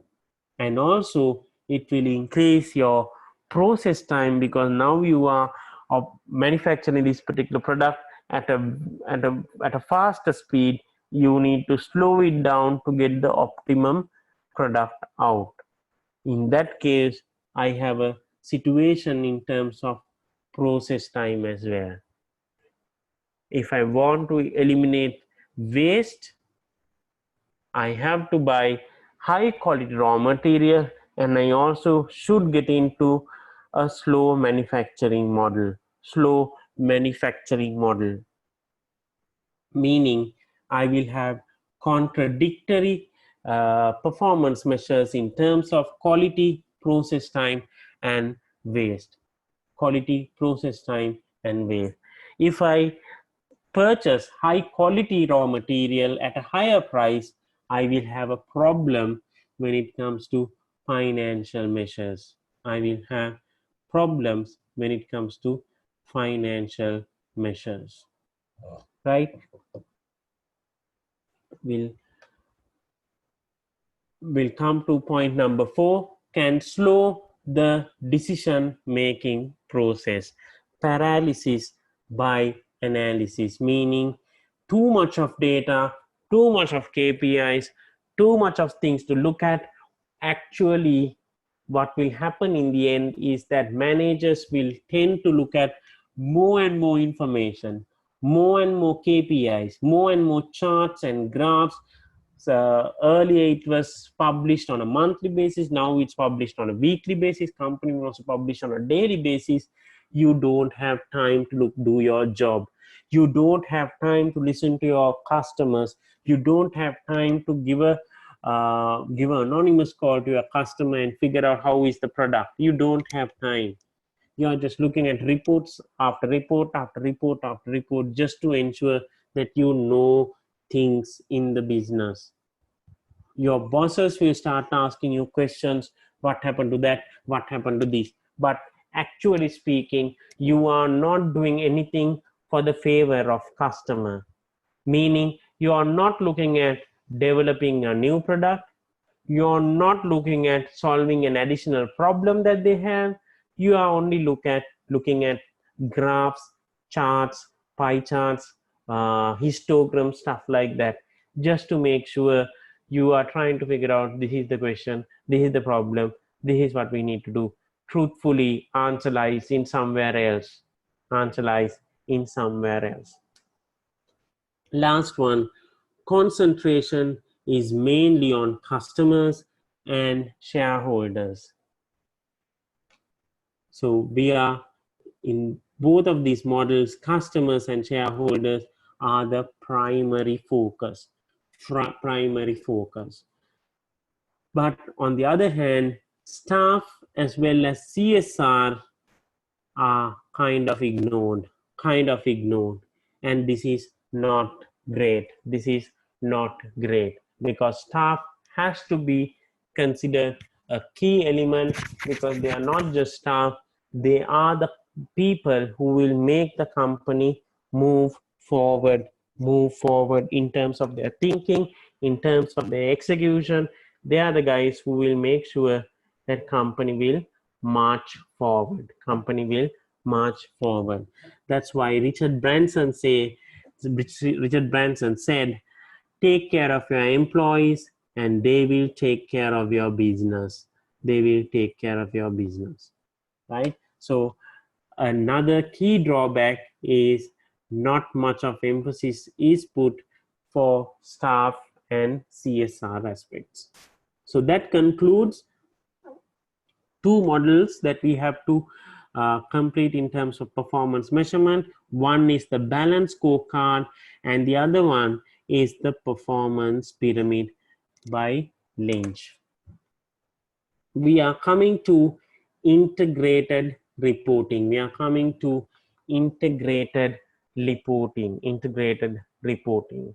Let's look at what's the meaning of an integrated report.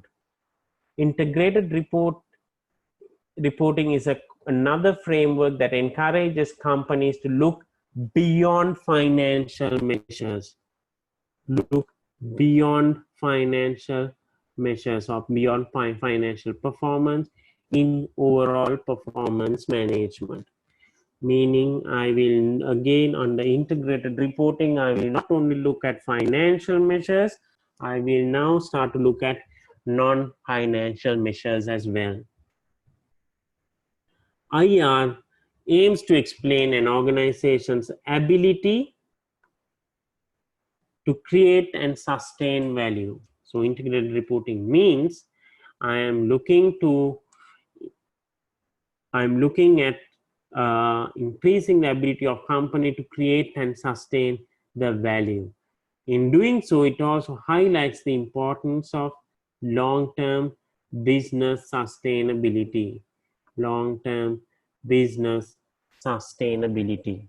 Just because I have one particular product and the market is not purchasing it, I should not be in a position where I'm going to shut down my business, but I should be in a position to launch different products just to ensure that I am available and present in the market. Let's look at the a definition of integrated report given by the reporting council. Concise communication about how an organization's strategy, governance, performance, and prospects in its commercial, social, and environmental context leads to the creation and enhancement of value over the short, medium, and long term. International Integrated Reporting Council declared in 2013. Meaning, let's look at it, concise communication of organization strategy, governance, performance, and prospects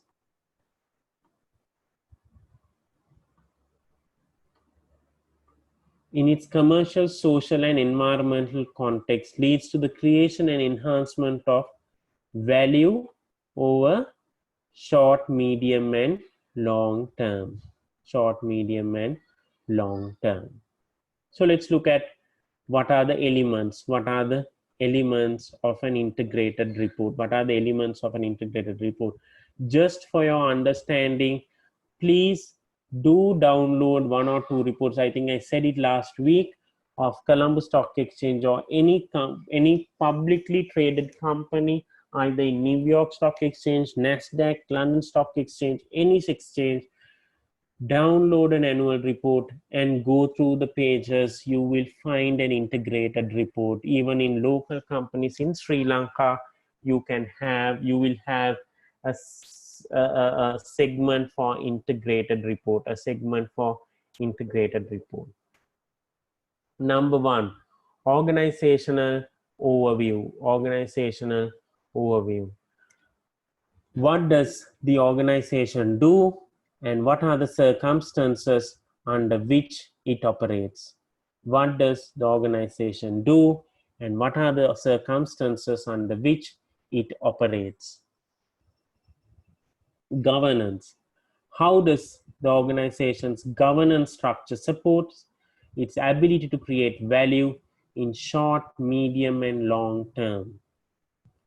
Now, under the governance, they are talking about how does the governance structure support to create value in the three different time scales: short, medium, and long. Number three, opportunities and risks. Specific opportunities and risks which affect the organization's ability to create value over the short, medium, and long term, and how is the organization is dealing with them. Meaning, how am I as a business getting myself covered from the risks whilst embracing the opportunities that are thrown at me, in order with the ability to create value over short, medium, and long term in three different time horizons. And how am I going to manage it? Strategy and resource allocation. and resource allocation. Where does the organization want to go and how does it intend to go there? As a business, I want to be the market leader in a particular segment. For me to be the market leader, these are the steps that I'm going to take. These are the steps that I'm going to take. Number 5, business model. What is the business model and to what extent it's resilient? Resilient in the sense not being able to break it down. How is my business model? How is my business model positioned? How is my business model positioned? Number 6, performance. To what extent has the organization achieved its strategic objectives and what are the outcomes in terms of effects on the capitals? So we are going to talk about six forms of capitals, and we are talking about how well my organizational performance being contributed by these 6 capitals. Future outlook. Likely challenges and uncertainties that my business will encounter and the potential implications for my business. When I'm progressing forward, these are the challenges that will come. These challenges can be changes to fiscal policy, changes to monetary policy, trade relationships, intra-country trade relationships. It can be free trade agreements between 2 different countries. Therefore, now it's not favorable for me. So likewise, what are those potential implications? What are those potential implications because of my future outlook? No, if you look at this integrated report or elements of an integrated report,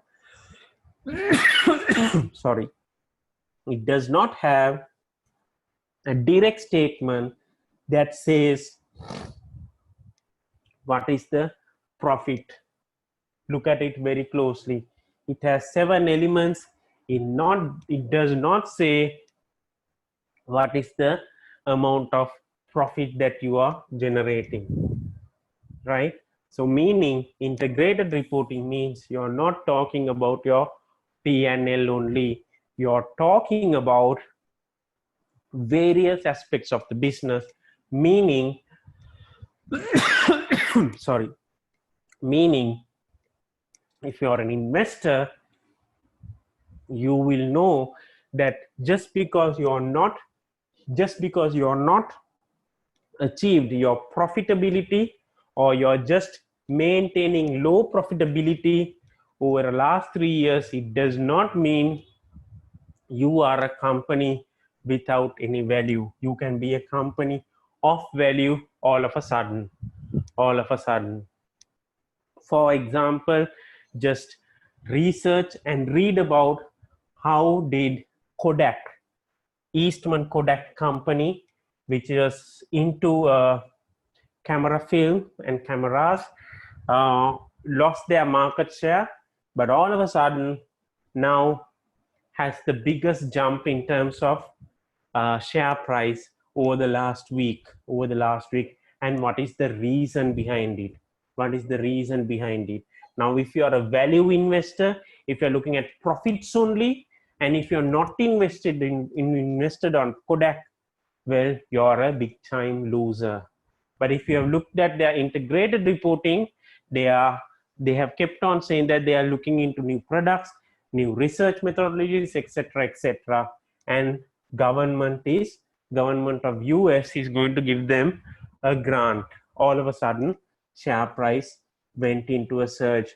Read about it and get yourself knowledgeable in terms of what happened to the Kodak's share price last week. We are coming to integrated reporting and non-financial reporting. A main benefit of integrated reporting is that it assists to find the links between financial and non-financial performance. Very important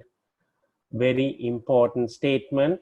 So I'm going to highlight it. It assists to find the links between financial and non-financial performance. Financial and non-financial performance.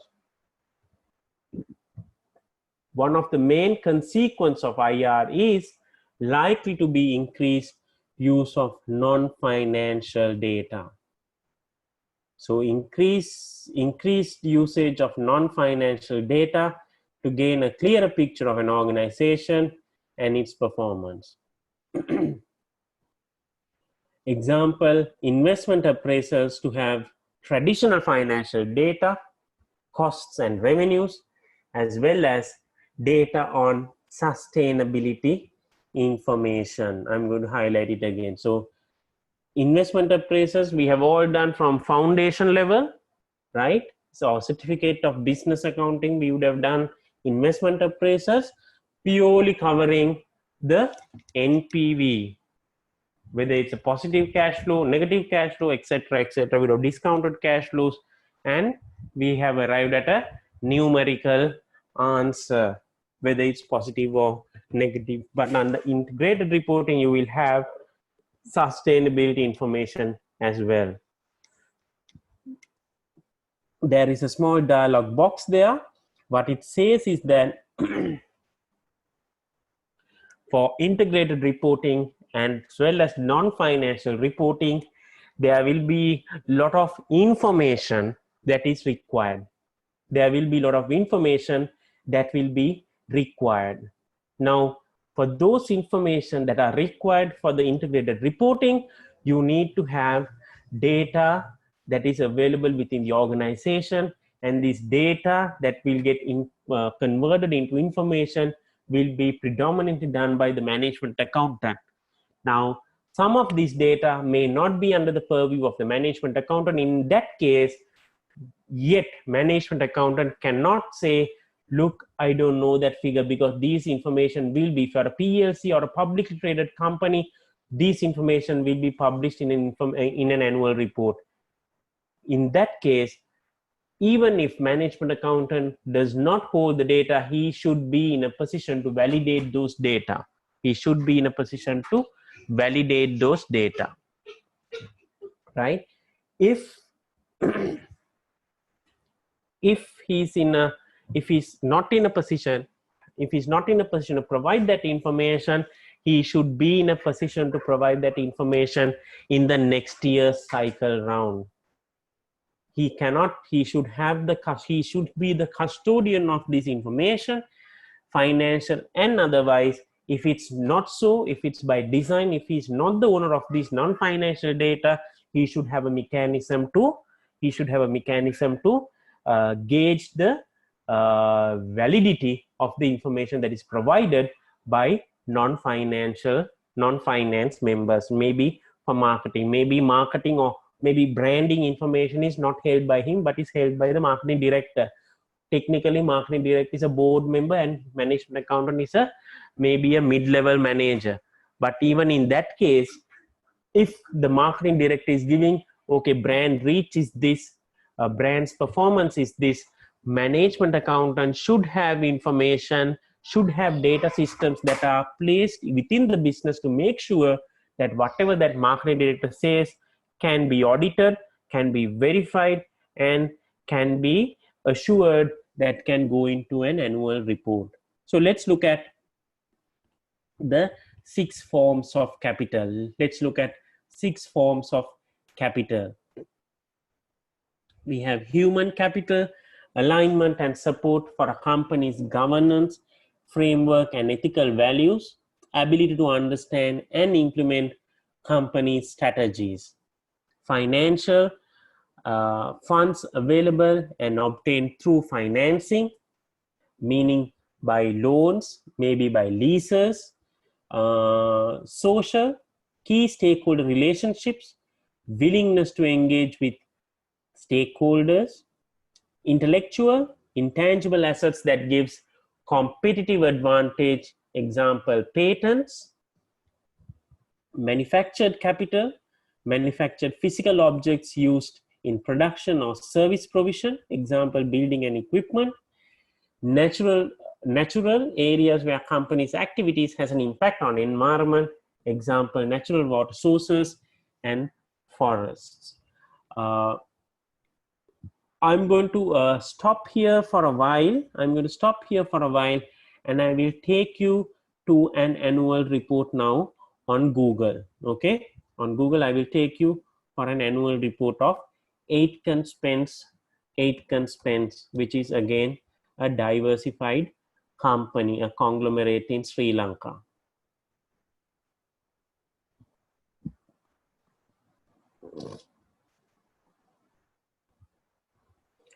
Sorry, this is not the one.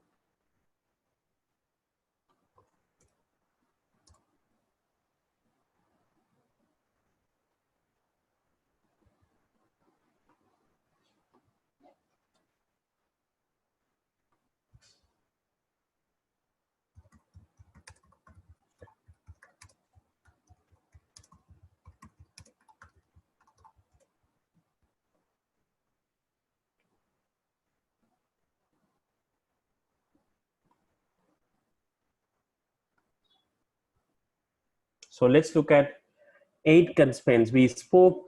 We just spoke about six capitals. Please go through it. I'm just going to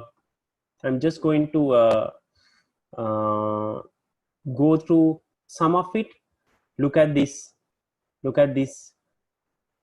area where they are talking about financial capital, human capital, social relationship capital, natural capital, manufactured capital, and intellectual capital. Let's just go to page number, we'll say 73. Let's go to 73. Let's not talk about financial capital because that's known to us, predominantly known to us.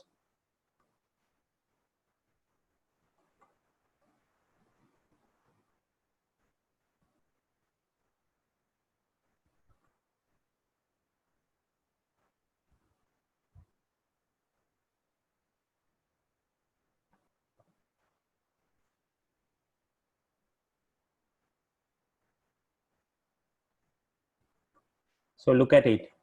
There, where they are talking about social and relationship capital. Social and relationship capital. They are talking about certain certifications that they have taken. Under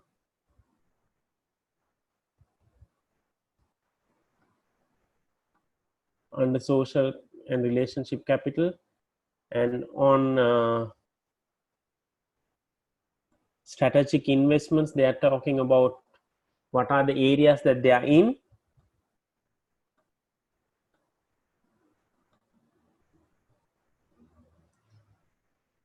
And key initiatives of the sector includes on the group, all recycling service providers for paper, cardboard, solid waste are reviewed for environmental and social governance, and lists are shared with group companies. Security personnel are routinely engaged to increase awareness about the priorities such as human rights at the workplace, right? Hotel Central Purchasing Unit performs compliance checks to streamline purchasing processes. Local suppliers of fresh produce and services are provided education and support services to improve quality, right? So they are listing down all the information that is pertaining to social capital, right? Again, they're talking about certifications that they have got here, right? Organization health and safety certifications such as environmental management systems, ISO certifications. They're talking about this HIRAC, hazard identification, risk assessment and control.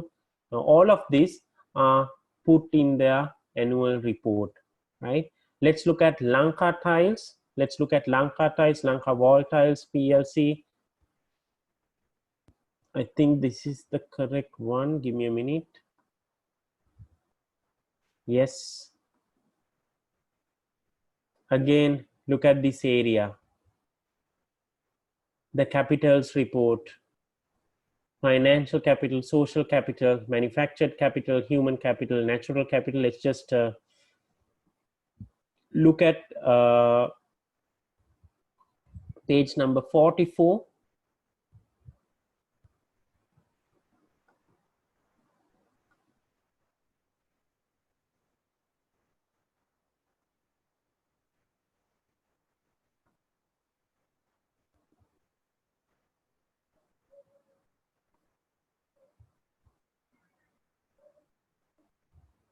So here they are giving a snapshot of the capital structure,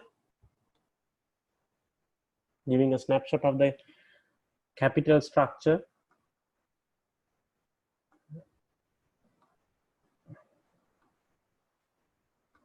Let's look at the manufactured capital, includes state-of-the-art manufacturing facilities and modern retail infrastructure covering local and international markets. Informing the public about the amount that they have invested, 539 million, to upgrade the facilities and produce a new wall tile product portfolio to our customers, right? So the PPE, that is property, plant and equipment by sector, investment in PPE, and the relative volumes of production, and what does this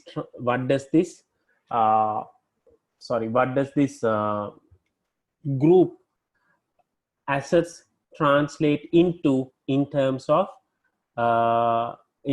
assets, in terms of tiles, where are the, what is the facility that is located? It's located in Nipe. What is the capacity? Aluminium facility in Dompe, plantations 90 factories, 4 rubber factories, packaging. This is about Unideal packaging, if I'm not mistaken. What is the capacity?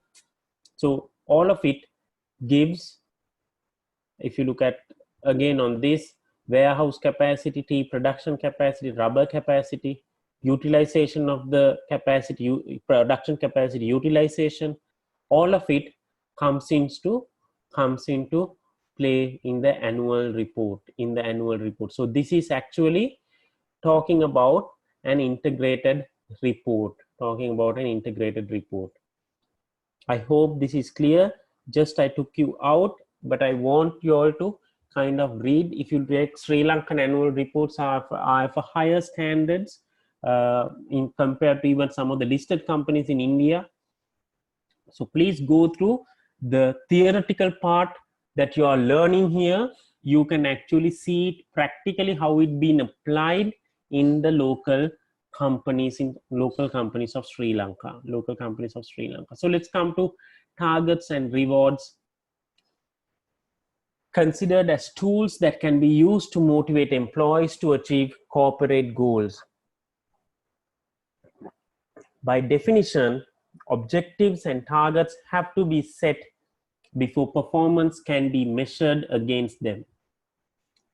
Similarly, targets must be communicated across the organization so that managers and staff know what they are trying to achieve. It is very important that targets and reward schemes encourage managers and staff in a way that supports the organization's strategy and it's ethical. Staff are more likely to pay attention to the aspects of performance that are measured most closely. So I'm going to highlight it. That is why there's an ancient old saying that says, what gets measured gets done. What gets measured gets done. Let's read it again. More likely, staff are most likely to pay attention to the aspects of performance that are measured most closely. So if the wrong performance measures of targets are set, this could lead to staff behavior being different to that originally intended and adversely affecting the performance as a result. Meaning, if you set the wrong performance measure, then the behavior will not be for the best intention of what was intended originally, and may affect the performance of the organization as well as the staff adversely. And once it happens, when adverse performance kicks in, it's very difficult to reverse it, because you're the organization who will go and tell the staff that these are the performance measurements that we are going to look at. But if wrong performance measures are set or the wrong list of targets are met, employees will behave accordingly for what you communicated, and if it gets adversely affected, it's going to be very difficult for you to go and undo it, because even if you undo it, staff will now not be in a position to trust you. They will also think that you are changing the goalpost so that you don't have to reward them. Building block model. Again, a method of measuring the performance. It's called reward and corporate strategy, introduced by Fitzgerald and Moon somewhere in 1996, 24 years ago. Reward is encapsulated within the building block model developed by Fitzgerald and Moon, which was initially devised as a solution to problems with performance management in service industries. So I'm going to highlight service industries, but can be used more generally to help design effective performance management systems in any industry. But mostly this is getting adopted in the service industries. They identified 3 key building blocks: dimensions, standards, and rewards. Dimensions, standards, and rewards. So let's look at the graph that is on the right hand of the note. Dimensions have 2 sub-elements: results and determinants. Results are competitive performance. What is your position in the market? Financial performance, very simple.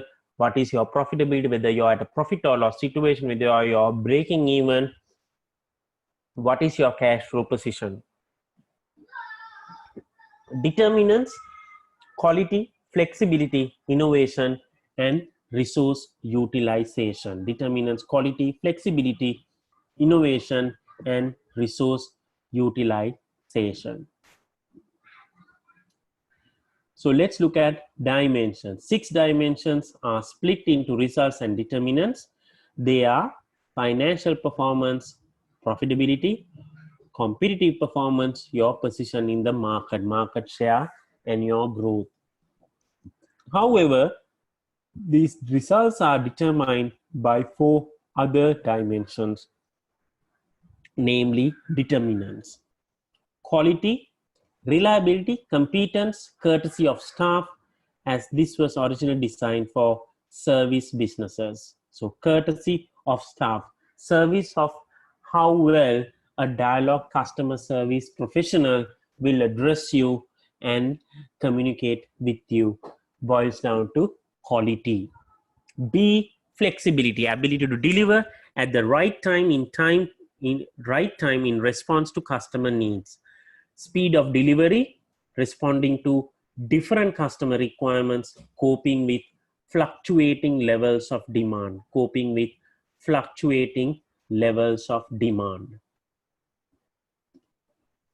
Number C, resource utilization, how efficiently resources are being used to create outputs.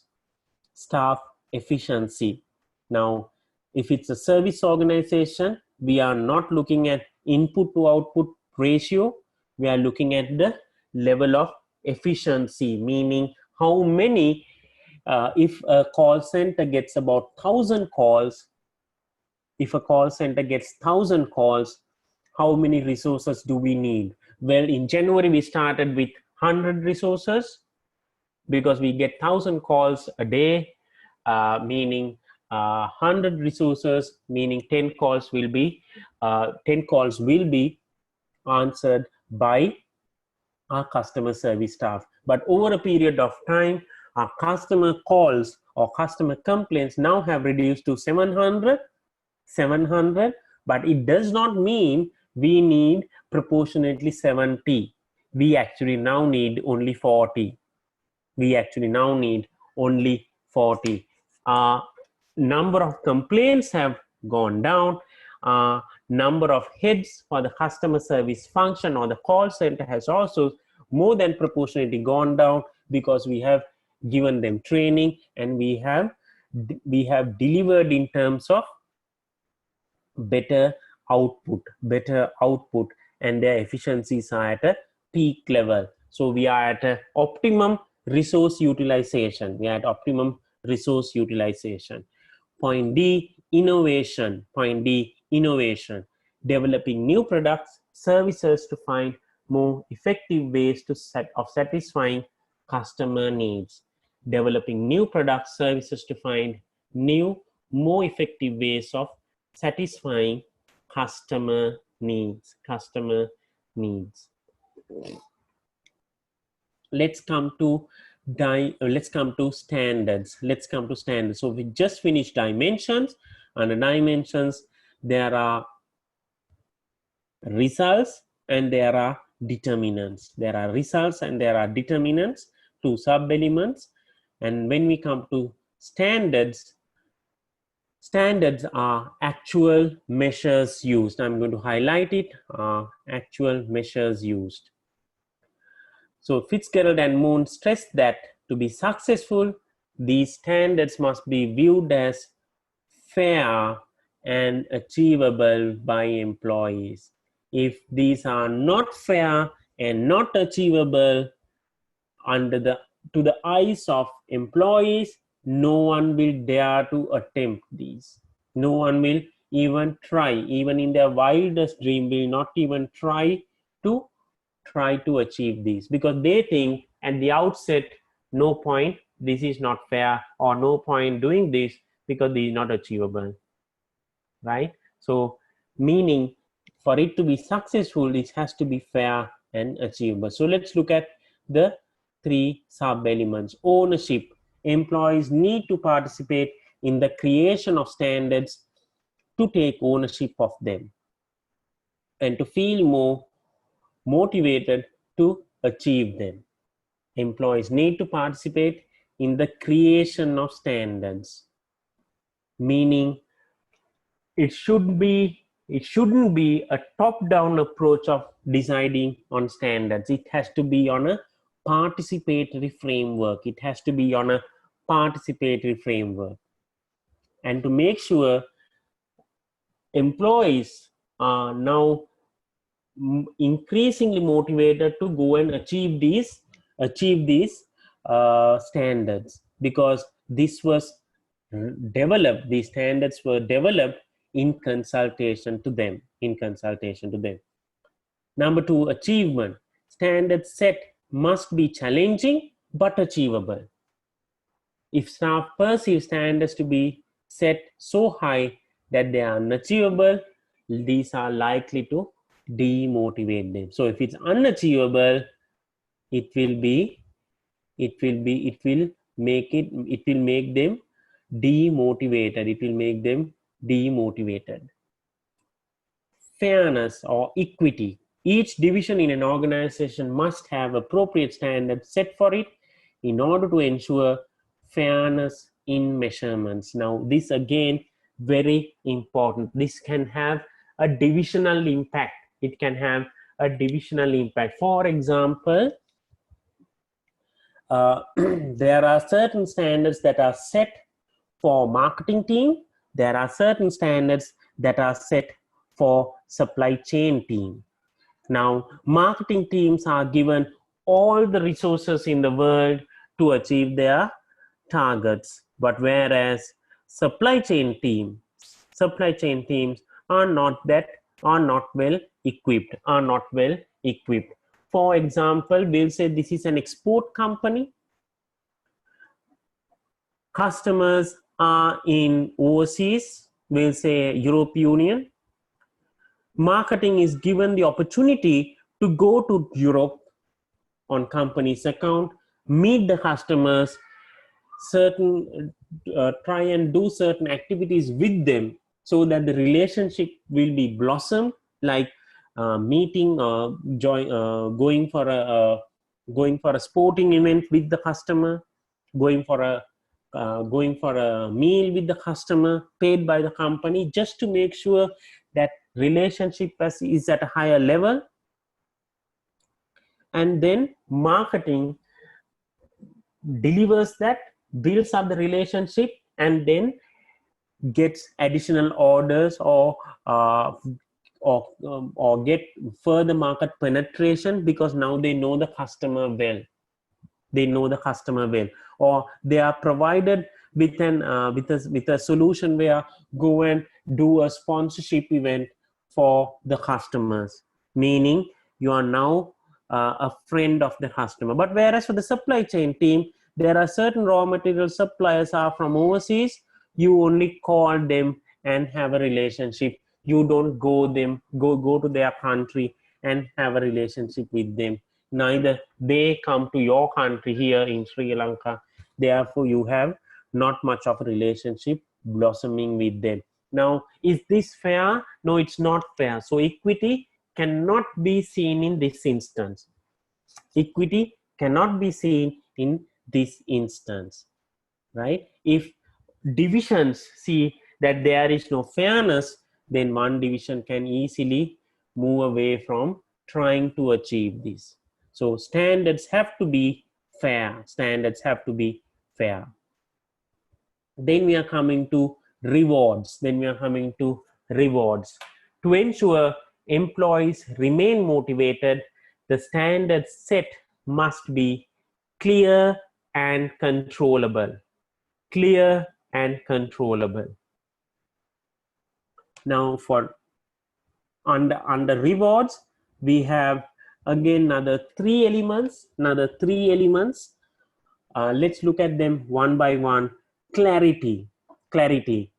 Objectives of the organization need to be clearly understood by those whose performance is being assessed.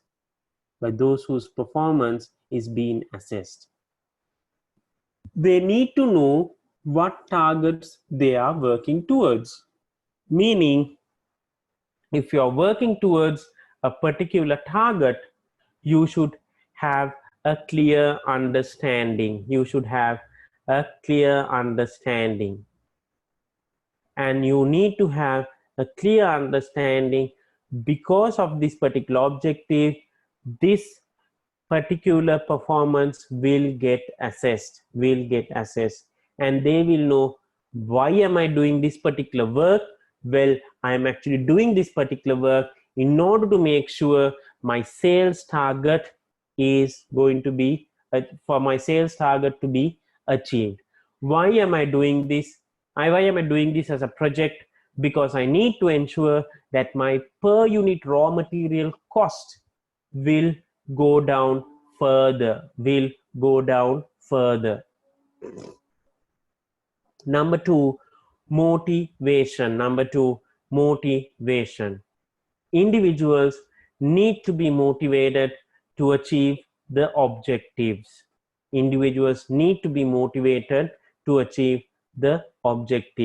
Because we are humans. Just because someone gives us a target, just because it's stated and just because it's communicated, we will not be willing to, we are not in a position to go and achieve it on our own. We need a slight push from someone to go and achieve it. We might need a slight push from someone to go and achieve it. Goal clarity and participation in target setting can contribute to higher levels of motivation to achieve targets. Goal clarity and participation in target setting can contribute to higher levels of motivation to achieve targets. For instance, we'll say, for example, we are saying, okay, our sales target is 100,000 unit sales, 100,000 unit sales within the next 3 months or within the next quarter. Now, if we are to motivate individuals in the company out of that 100,000, when the first 10,000 hits the milestone, sorry, when the first 10,000 hits as a milestone, we need to kind of have a soft celebration, maybe an email, maybe a flyer, just to say that 10% is covered. Let's go and achieve the 90%. Moment it becomes 50,000 within the quarter, we have to say half of the marathon is completed. Let's go the balance half. When 90% is achieved, we have to really motivate the team to make sure let's go out of our way to achieve this last 10%. So sorry, you must have certain milestones to make sure that participation is at the highest level, contribution is at the highest level, to make sure that your targets are achieved. Number 3, controllability.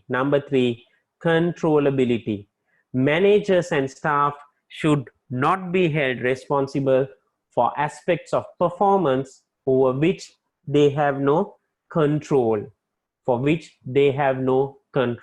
example, 2020, there are certain companies that start their financial year on 2020 April 1st. Now, when you start the financial year 2020 April 1st, you would have set your budgets before 2020 April 1st, meaning somewhere in March. We'll say you prepare your budget somewhere in 1st of March and you complete your budgets. You communicate, okay, this is the target that we want. We want 100 million in terms of sales. all of a sudden, COVID-19 comes and hits. It's not within the control of the managers, right? So you need to understand what is the level of controllability for the sales drop by the managers. So meaning managers and staff should not be held responsible for aspects of performance over which they have no control. For example, tourism sales in 2019 that was affected by terrorist attacks, that was impacted by terrorist attacks, right? So managers should not be held responsible for the costs that they do not control, right? Even the performance as well as the costs. With that, we'll end the building block model introduced by Fitzgerald and Moon. Need to understand this is primarily for service industries but can be applied for any industry. We are looking at 3 blocks. These 3 blocks are categorized as dimensions, standards, and rewards. Dimensions are further segregated into 2 sub-elements, results and determinants. And under standards, we have the benchmark for how a standard should be made. You need to have an ownership, you need to have fairness, you need to have achievability. And when it comes to rewards, you need to have what you are chasing as an objective or what you are chasing as a target. You need to be motivating the staff, and you need to have, if you are measuring someone's performance against a KPI or against a target, to what level he or she has the controllability. To measure performance. So with that, we'll come to stretched targets. So stretch target, sorry, is one that, is one that an organization cannot achieve simply by working a little harder, or a little more efficiently. To achieve a stretch target, people must devise new strategies and new ways of operating,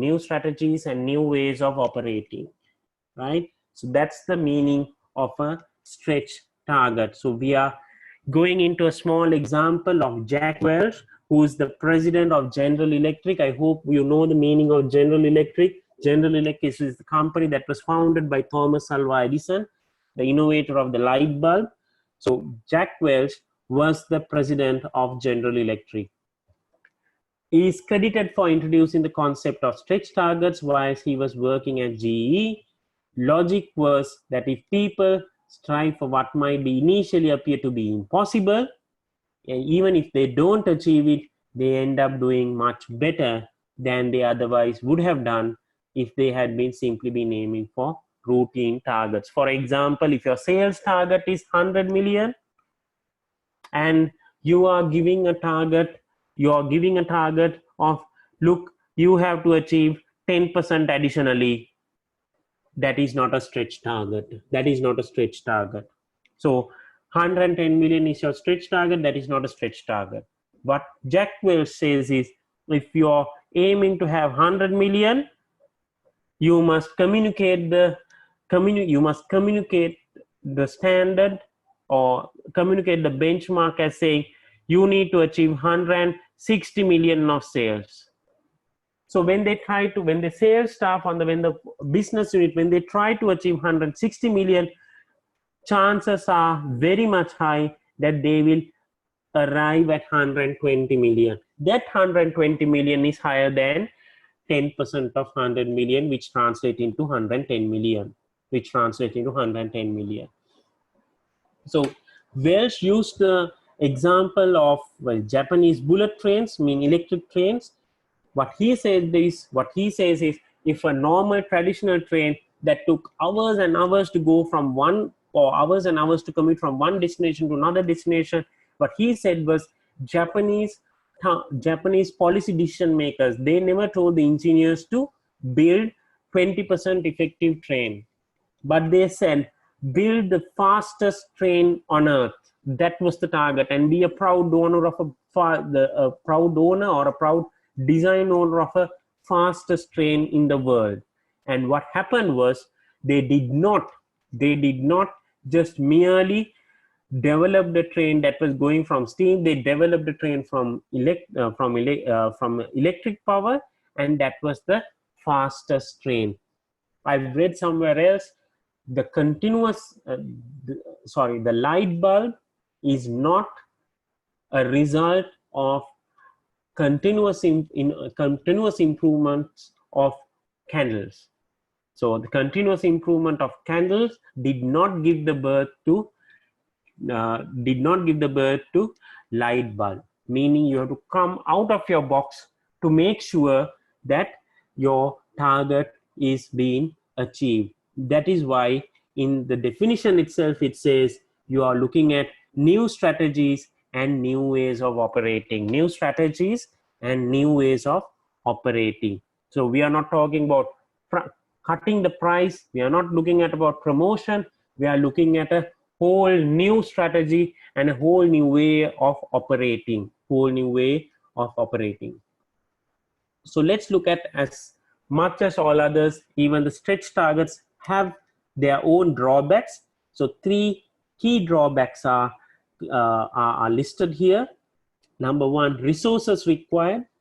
For example, when we initially said, linking back to the example that I said, if you are saying the target has to be 160 as opposed to 100, we are giving a jump of 60 million more.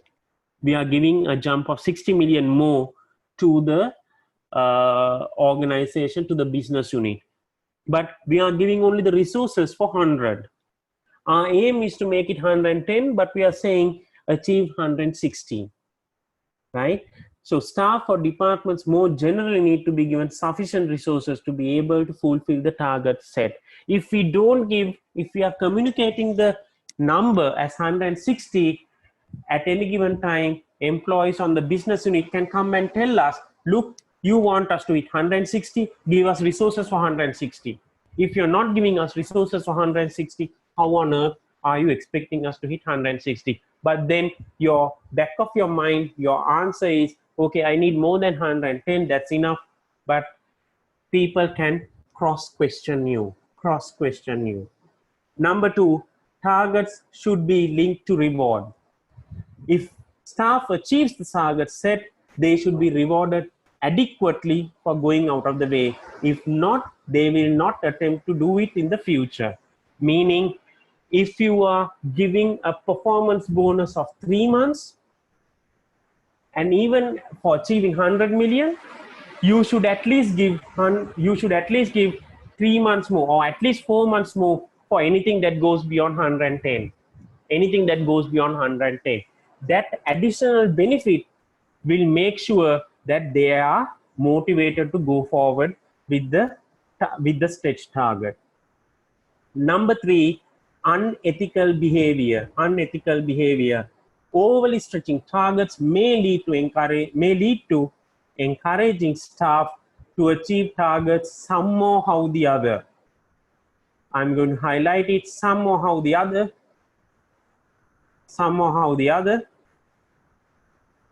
with unethical practices. Some may be extremely bogged down into stretch target. They will try out anything under the sun to achieve it, and it may vary the organization from its originally intended objectives. Just to hit the sale, they will be doing things. Just to hit the sales, they will be doing anything. We are coming to rewards and remuneration. Rewards are tools used to motivate employees towards the achievement of corporate targets. By setting attractive and attainable rewards, employees should be motivated to work in life with the company's goals. Rewards can take the form of a combination of the following: monetary rewards.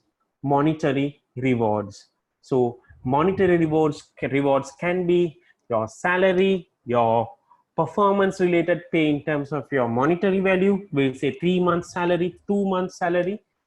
Number two, pleasure gained from work-based achievements. For example, you're the marketing manager. Of an organization, and you have a particular competition in your country, and there is a particular award, best turnaround brand of the year, and you're the person who's going to receive the award. Marketing director tells you, look here, you have contributed immensely for this organization, and you have done a lot of work during the last 2-3 years. So because of that, as a result, we have achieved this. You have led your team. I will come to the stage with you, but you're the one who's going to get the award. And you're getting it from the president or the prime minister or from a minister, something like that. Obviously, your name, your picture will be published in newspapers, will be published in social media, in the company's website. It will be printed in the company's annual report, meaning you're now gaining recognition. Certain institutes, educational institutes are calling you to come and give a guest lecture on how to turn around the brand. Sorry. That is again called pleasure gained from work-based achievements. You're the finance manager. There's a finance director. He calls you and tells there's a competition, sustainability awards by ACCA, annual reports by Institute of Chartered Accountants. You have to go and get the award. Again, what you get out of that is pleasure gained from work-based achievements. Number 3, power and status in the workplace.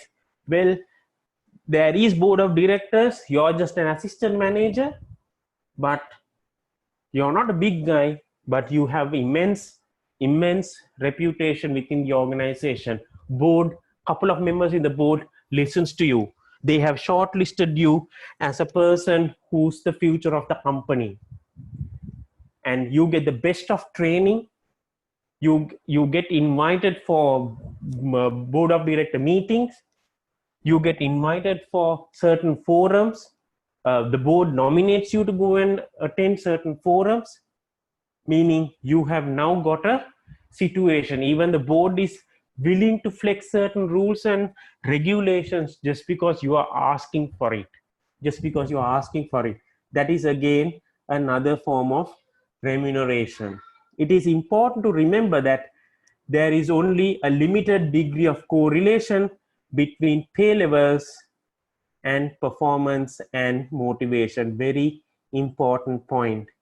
It is important to remember that there is only a limited degree of correlation, meaning correlation means what?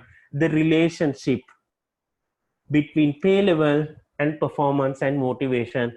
I, in my life, have seen so many individuals who are not even cross 6-figure salary, but extremely satisfied with the organization that they work, because non-financial factors are giving them a greater edge, than guys who are even drawing $500,000 salaries.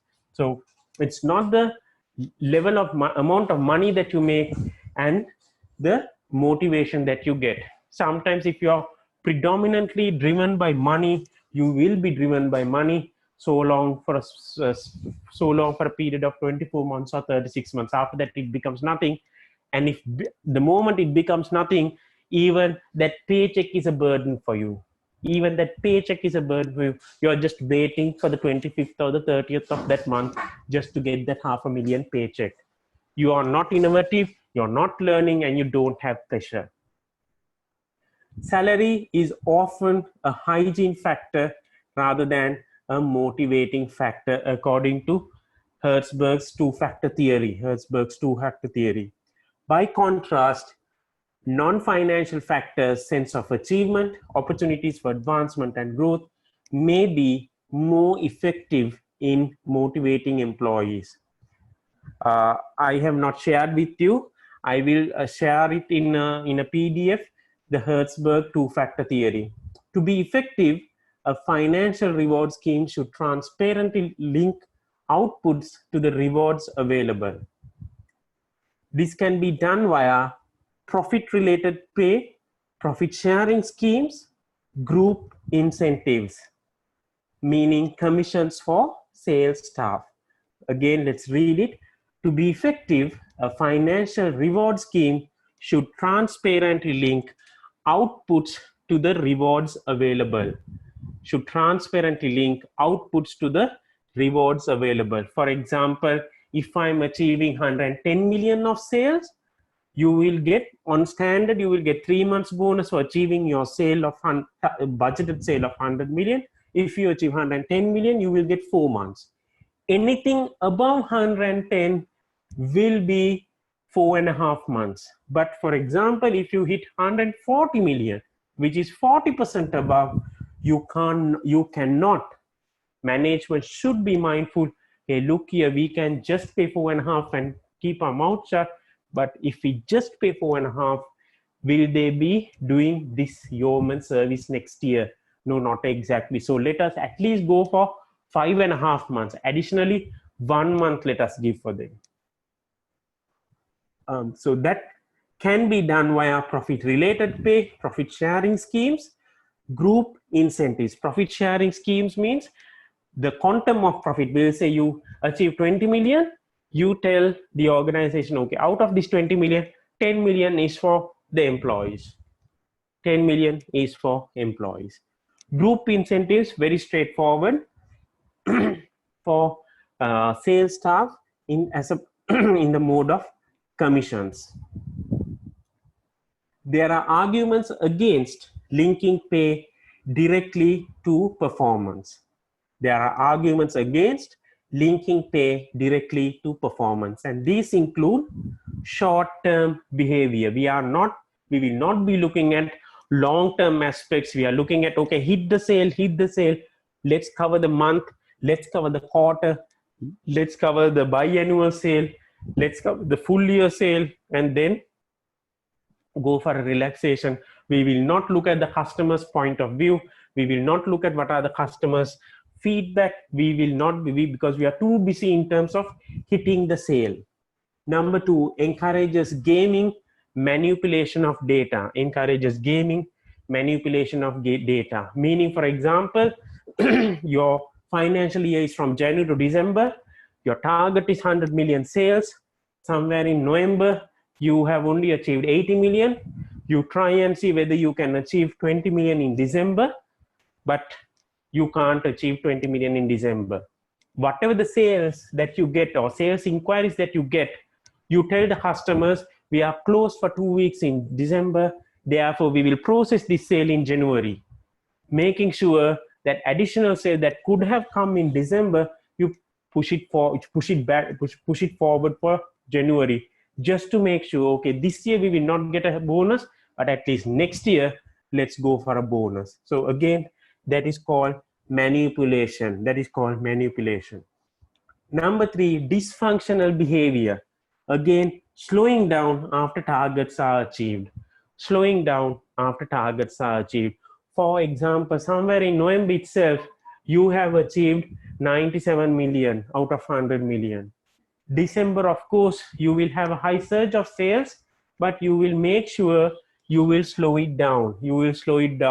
Because why over deliver? Let's push that sale to January.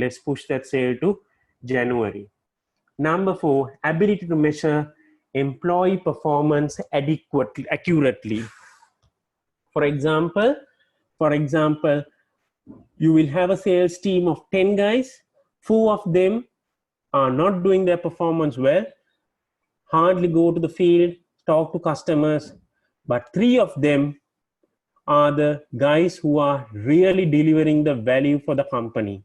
But manager and assistant manager really loves those 4 guys who doesn't do much work, maybe because from the same school or from the same neighborhood or goes in the same van or has some similarity, but does not make a noise that they are not delivering the sale. In the long run, or the team, the manager and assistant manager are comparing those 4 guys and 3 guys into the same level and saying, okay, group incentive should be given to all of them because all of them are working, but technically only 3 guys are working. So these are arguments against linking pay directly to performance. So with that point, we will close the lesson for today. Before we close, can you kindly unmute yourselves for about 10 seconds? Hasini, are you there?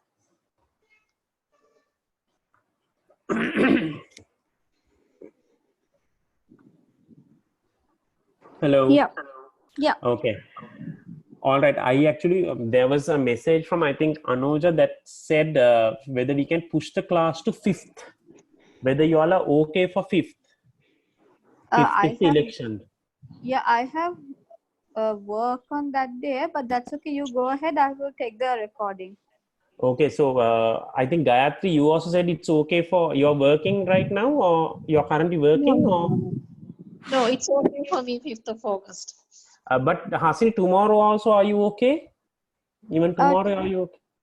Yeah, I'm okay tomorrow, but then since she requested for it, it's fine. I'm not... Okay. No, the problem is, I also thought that 5th is a holiday for us, but technically there is a mail from my office. Whoever who's less than 40 kilometers should be back at home by 9:30, and from 9:30 onward, it will be a normal work day. So there's going to be a kind of a problem for me also.